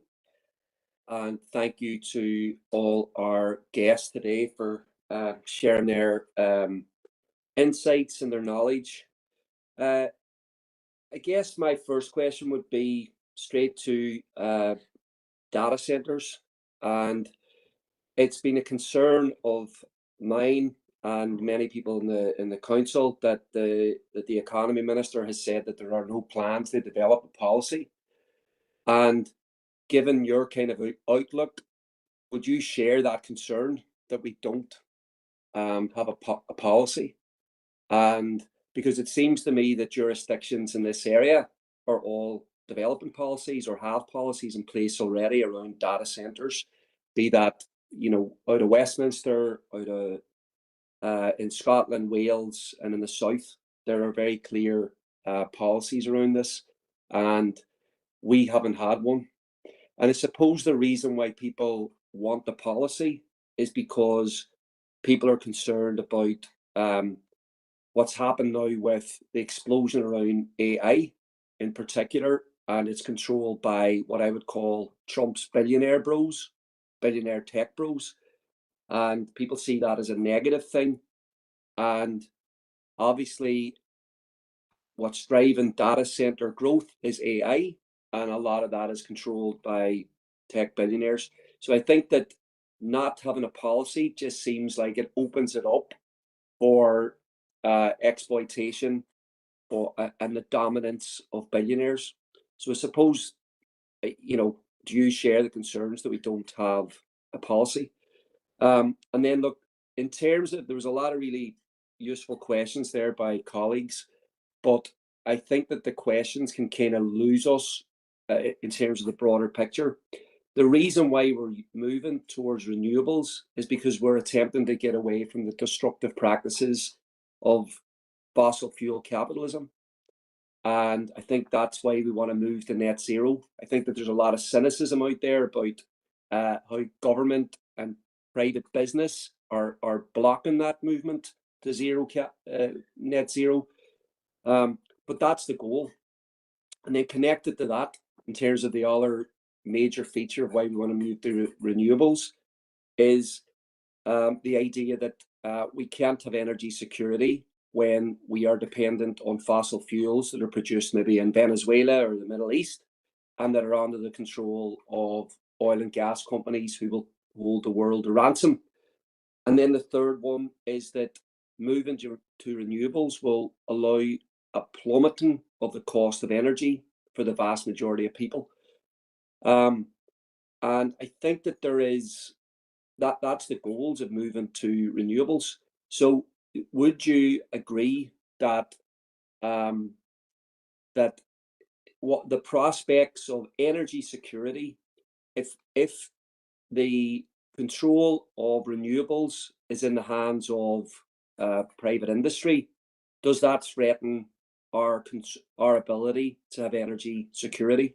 Because of course you could have an Irish company based here, but that's owned by a US multinational. So that, I'm just putting that out there because I'd like to get your thoughts on it. And then the third one, well, the question really is, again, going back to that model of control. I mean, I think it'll be absolutely devastating and shocking if we produce renewable energy and there isn't a massive, massive decrease in the cost for ordinary people to get for public transportation, to heat their homes, to allow hospitals to function, and society to prosper. And it doesn't seem to be going in that direction. And I'm wondering if that is a concern for everybody else. And I think it's connected to whether or not we have any kind of data policy, data center policy. Thank you, Chair. Okay, Councillor Harkin, from that, I'm taking it that the main bulk of the questions are for Sony and for the utility regulator. If either of the other two organisations want to come in, they can. So we'll start with Sony again, if that's okay. Thank you. Look, again, thanks for the questions. I think there's probably quite a lot of policy-related questions there in that batch of questions. I think probably the one for Sony maybe around, is there a concern around lack of policy around data centers? And I guess from our perspective, it really just depends on the scale of growth of data centers. It has caused, when there's uncontrolled growth of data centers, it has caused grid operators challenges in other jurisdictions, be that, as we've seen in the south of Ireland, but also in other, lots of jurisdictions. The US are struggling in this space as well. So certainly we would welcome some policy in that area. At the moment, we have to be agnostic to whatever sector is looking to connect, be that a large factory, be it a data center, a traditional industry, or housing, hospital, etc. So we just manage them as from a non-discriminatory perspective. So really, my point is, it just depends on the scale. At the scale that is currently being progressed in the system, we are able to cope, and we are able to manage the projects that are currently in the system. But if there was a large scale influx of data centers into Northern Ireland, that's where we'd have to, policy would help guide Sony in terms of being able to make the decisions in that space. Okay, and the utility regulator? Just maybe try and answer maybe the renewables question and the cost of living question. You know, I think one of our key roles is to protect the short and long term interests of consumers. And it's fair to say that, you know, you've seen the impacts of the oil price shock. It's not an oil price shock, it's a gas price shock as well as an oil price shock. So I think that's important. And if you look at the effect that has on the wholesale price, and it was just over 50% of the bill. In February, the average wholesale price in Ireland was around €107 across, and it's one market, so it's all Ireland. Just there yesterday, it was around €147, and it gives you the idea, you know, of the impact of that shock's having on the wholesale price, which is half of the bill. It's nearly 50%. That's not been passed through yet to consumers because there's a hedging strategy where people buy their gas in advance and buy power in advance, so they're locked in to some degree. But as this conflict progresses and lengthens, if it goes into months, it's not going to be long before suppliers will, particularly Power now, it's the regulated entity. It hasn't come to issue the same way oil has because of different strategies put in place. But we're not long away that it might have to come to us. In terms of renewables, security, supply and cost, in terms of the way the REPG would work, which is the future way to probably procure renewables in this part of the island, will effectively lock us into probably a 15-year fixed price for the renewables. What that price looks like, obviously nobody knows exactly, so you can't definitively say whether it's going to be cheaper or not than the wholesale price. What we can say, if you look to what's happening in GB, you look what's happening in the south, and you're probably coming in with prices in around €100, 90, €100 for onshore wind. Not hugely different than the marginal price that's being paid today, and that will go up with inflation. But it does lock in, you could say, to price stability, which is really important as well, because you have to stable prices allows people to look out further. Now, there's other costs though that we have to be aware of that are associated with renewables at the minute. This thing called system services. All the moving the electrons from one point A to point B is all underpinned by technology that's 100 years old that we're looking to basically get rid of in 10 years. That has those technologies, you know, voltage support and things like that, inertia, has to be replaced by other technologies. You also think about whenever the wind is not predictable. So you need to think about things like storage and layer on those costs as well. So you can't definitively say that going with wind reduces price. It might, right? It might, but I don't think at the minute anybody could definitively say that it will. And I think that's really important to understand. As much as we all want it to, this is the panacea to 20%, 30% lower bills. It might not be. It could be, but then again, it might not. In terms of security of supply, I think obviously whenever you're reliant on gas-fired power plant, you're relying on a source of gas that you can't influence. If you're relying on a system that's underpinned by wind, it's a source of power that you can influence. But it's also not, again, 100%, you know, that we're secure, because those wind turbines come from Germany or Denmark. You know, we don't produce everything here, so it's not to say we're not insulated from worldwide shocks to the price of steel and other commodities that could then impact upon the cost of building the turbines. So I think I've probably gone on a bit too much, but hopefully I've answered the questions. Yes, if I could just add that, I suppose in relation to the price, it's around the stability that it brings.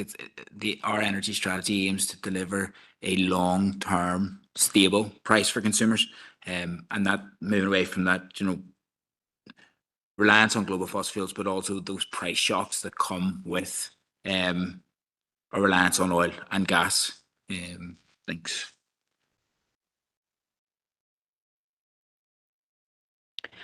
Okay, thank you. And our next speaker is Alderman Hussey.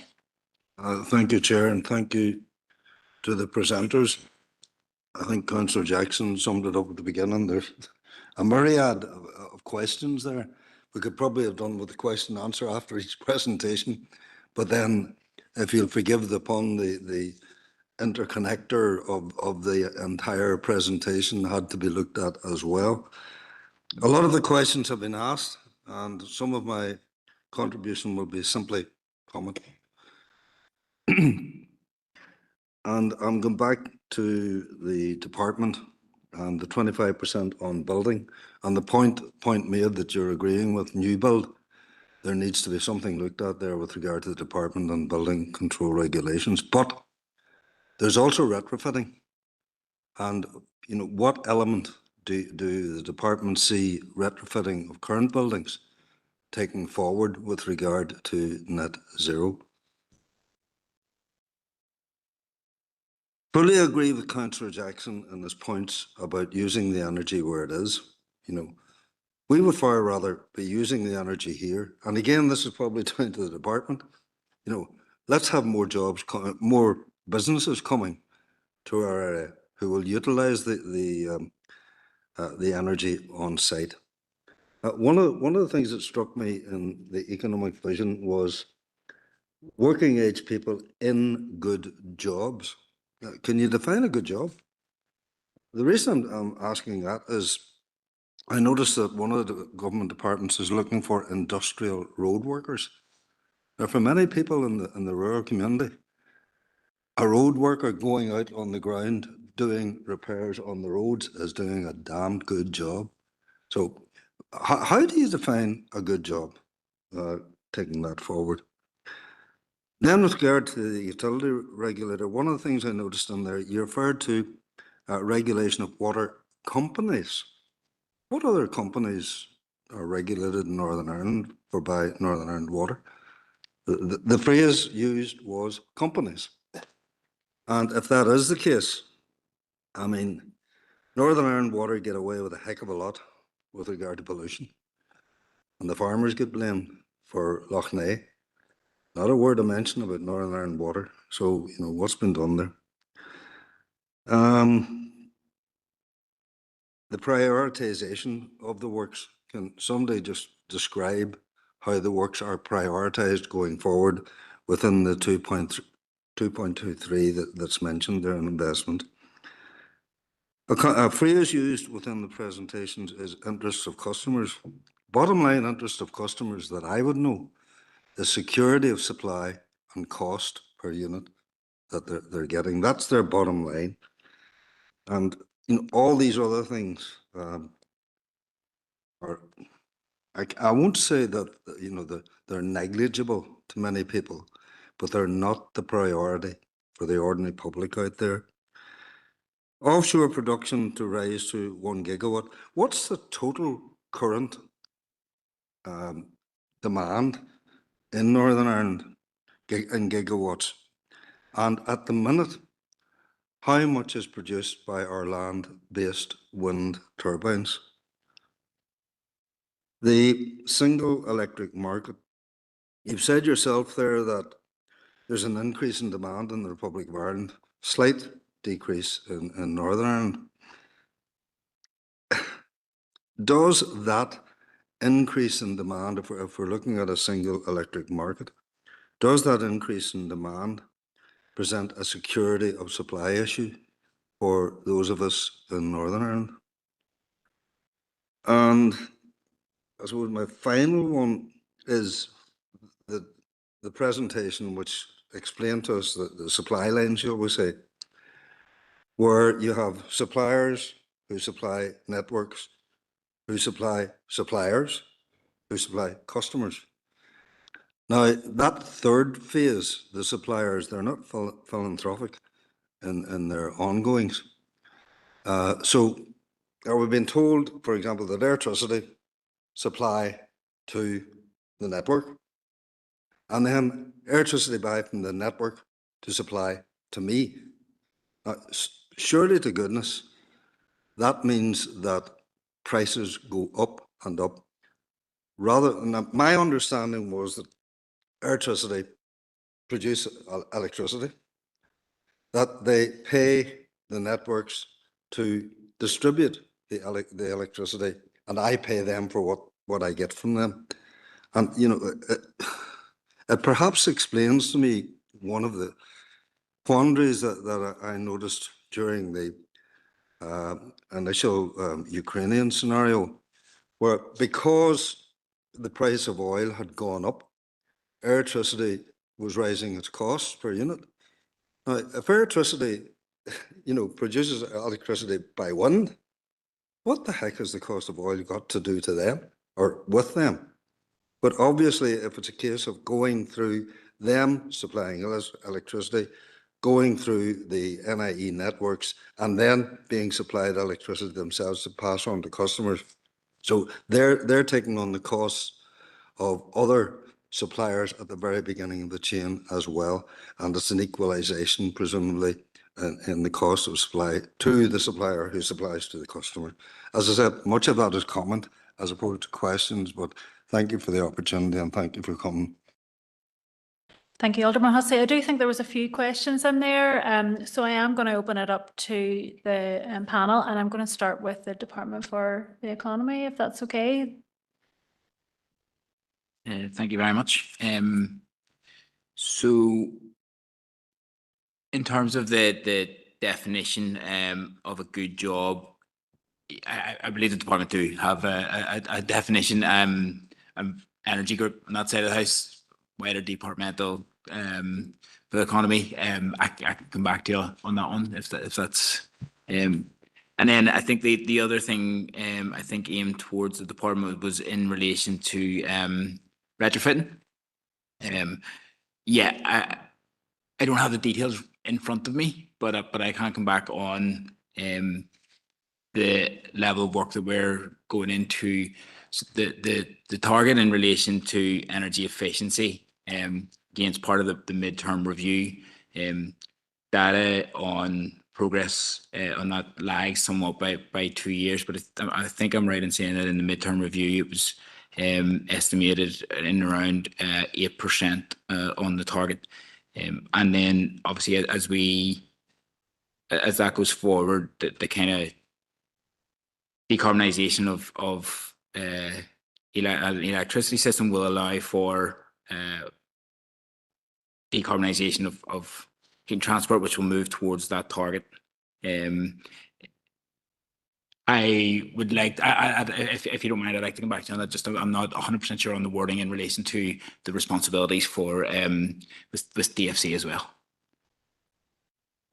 Thank you. Thank you, and we'll bring in the utility regulator now for the next. Yeah, so I'll cover off just a few of your points and then I'll pass to Brian. That was absolutely a misspeak on mine. The only regulated entity in Northern Ireland is NI Water. There is absolutely no other regulated water and sewage services. So apologies, that was a misspeak if that's what I did. In terms of the point that you covered in terms of what people really care about is, you know, the cost and the security apply, and we agree, you know, protecting consumers is at the heart of what we do, but so is ensuring that we have a secure, stable supply of electricity. And so when we scrutinised, as mentioned earlier, we scrutinised NIE Network's business plan submission, and we reduced that ask by 12.6% of the overall ask. We want to make sure that every pound they're spending is needed, but we also have to move with the times. So Storm Eowyn happened after RP7 final determination. In the RP7 final determination, we had allowed monies for enhanced tree cutting. Con will probably talk to this a lot more eloquently than me, but you know, tree cutting will help as of one measure to make the network more resilient, because you have less trees that are going to fall during a big storm. So what we have agreed with NIE Networks is, even though RP7 final determination was only at the end of 2024, we have agreed with them that they will enhance their tree cutting and accelerate that process. And that feeds back to, we're very aware that consumers care about security of supply and ensuring that if there is more severe weather events as we move forward, that they're off supply for as least possible time as possible. So whilst price controls are set, there's flex within them as we see what's happening in the real life situation is probably the reality. And just to touch upon, just to give you a heads up on the retrofitting. So there is a scheme that currently does retrofit homes. It's around 8 million spent per annum, called the NICEP scheme. And if you're any detail you want on that, more than happy to reach out to myself and I can provide further detail on that. In the last couple of years, the department has also added around £2 million to that scheme, topping up to around 10 million. There is a scheme, a successor. NICEP's been around for nearly two decades. It's been quite a long time, than that. But there is a successor scheme currently being developed within the department, and the NICEP team that sits within my area of responsibility is assisting in the development of that, given our experience of operating that scheme. I can't say what it's going to be, but I would imagine it would be probably more substantial than the current scheme if we were to retrofit, you know, all the homes that require retrofitting. On the other point, just a couple of points, was the offshore production. Yes, or what the demand is. So demand today sits between 400 to 500 megawatts at min to around 1600 megawatts peak, with an average give or take of 1,000 to 1,100. I don't know the exact figures, but that's your ballpark figures. The offshore, what the proposal is from 1 gigawatt, which is 1,000 megawatts. So that just gives you, you know, an idea of the scale of what offshore would be relative to demand. The other question was around the SEM. So does demand present the security supply issue in the north here? So probably Sony can probably answer this better, given that they're the control room and they see this, you know, in real time. Obviously, when you have, I think it's one of the things is having an all-island market, I would say, in balance enhances security supply.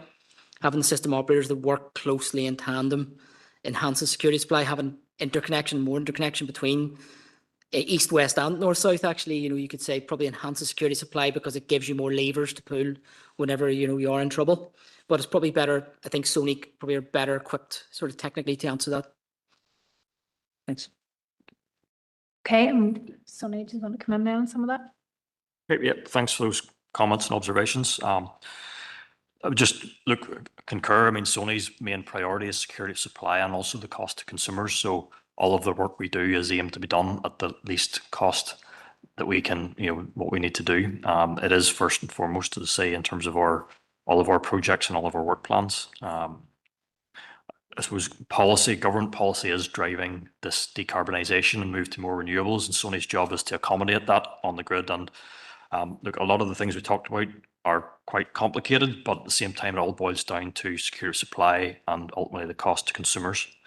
In terms of the point around, is the growth in demand in the south a potential risk to security supply here in Northern Ireland? As Brian's touched on, we have good interconnection with the south, and we're going to enhance that with a second north-south interconnector that's currently under construction. That will allow flow of power, you know, both directions in a very unconstrained manner, and that will enhance security of supply.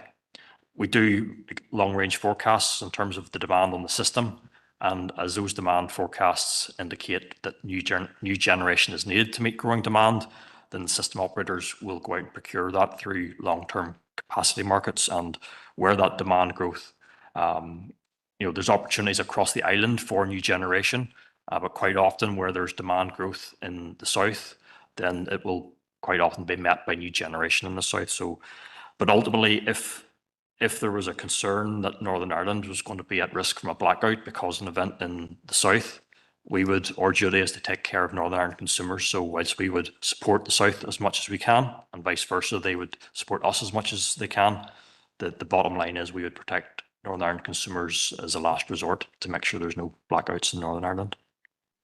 I think there was a question there just around the independence of suppliers and generators through the process. I think that's maybe best taken by the utility regulator, but to explain all of that. Okay, I'm just going to bring in NIE first, and then I'll come back to you. No, thanks for the questions. Very good questions again.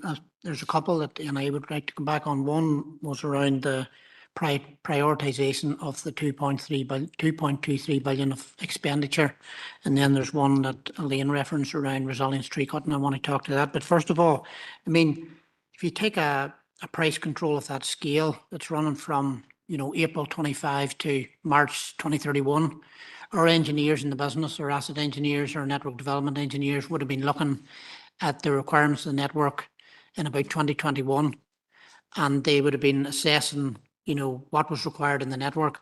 But just for clarity, we don't have regional policies around where we spend money in the network. It's a Northern Ireland policy. So, you know, it's just whatever assets are required in certain areas. That's what we do. And then whenever we decide that, whenever we get on to do the work then in local areas, what we try to do then is coordinate the work on the ground so that it has least impact on the consumer.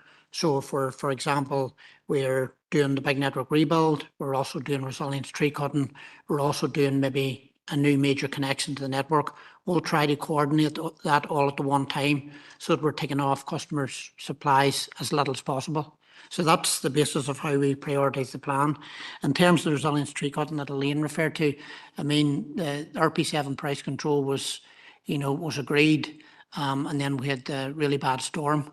And, it's just where some customers were off 9 and 10 days. And yeah, so we, and how long were you off? Oh, so, I mean, we finished the storm in Northern Ireland, and then we sent our engineers and lines persons down to DSB and for another week or so. So, I mean, it was a really bad storm. But, the RP7 price control was agreed, and then, NI done some review of the storm to look at, what was the impact of trees falling on the lines within falling distance. And we found that because we'd already done some resilience tree cutting in the past, we were able to do analysis and show that 60% of the faults in Stormy Owen were due to trees falling onto lines. We took this to the regulator, and they have approved an additional allowance now for us to accelerate our resilience tree cutting. So, if we get a storm like that again in 4 or 5 years' time, we'll have a lesser impact in terms of the number of days that customers will be off supply. Thank you. Okay, and just want to come back in just on that point. Just very, very briefly on the market. So effectively, you have generators that sell into a pool, into a market, and you have suppliers that buy on behalf of their customers. They look at the customer demand of the entire profile, and they would buy from that at a price. Electricity compete against Power NI, compete against Click, all the different, and compete against the SB, in the south, Energia. So they would compete and and buy at a price, and then they would go out and obviously offer different products based on what they buy. In terms of, just to give a heads up, we would regulate the Power NI. That's a regulated price. That's something that's set in our office, and the profit margin that's allowed within that regulated price is 2.2%. So that's and then that we think that gives other suppliers a baseline to beat. And if they beat it, then they will take customers off Power NI. If they don't, customers will move to Power NI. And we think that gives a good underpinning of that particular market. Okay, we have one more indicated speaker here, and then we're going to close up this part of the meeting. So Councillor Leonard.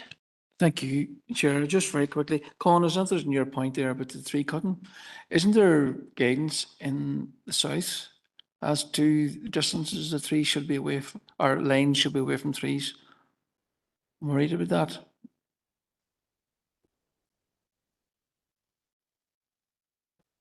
I'll maybe speak to this, and then Colin can come in. We had a conversation actually with some of your colleagues down in Anya Murphy and Ross Lay recently about this issue. And yes, there was new legislation brought in after Stormy Owen in relation to the distance, falling distance of trees, and the impact on electricity lines. Part of the reason that was required in the south was because of the ownership of forestry in the south, where the majority of forestry ownership is by private foresters. Up here, we have a much better, closer relationship with the Forest Service, and are able to manage that relationship with the Forest Service that bit better. So we're able, without legislation, to discuss and engage with the Forest Service about falling distances and how they manage their crop, essentially, and how that impacts on us. That said, if there was legislation, we'd be happy to assist with the development of that legislation. No, thank you for that. And also for a rural councillor in the middle of the Sperrins, there was lots of fallen trees. So I think we might have been off 19 days, Keith. You're not so bad. Thank you, thank you. Okay, that brings the deputations to a close. I would like to thank again everybody for coming in today. It was really informative, and I think it was great for us as councillors to get that information for when decisions come forward, that we are better informed. So thank you very much, and safe home to everybody. Thank you. We're also going to take a 5-minute break here, okay?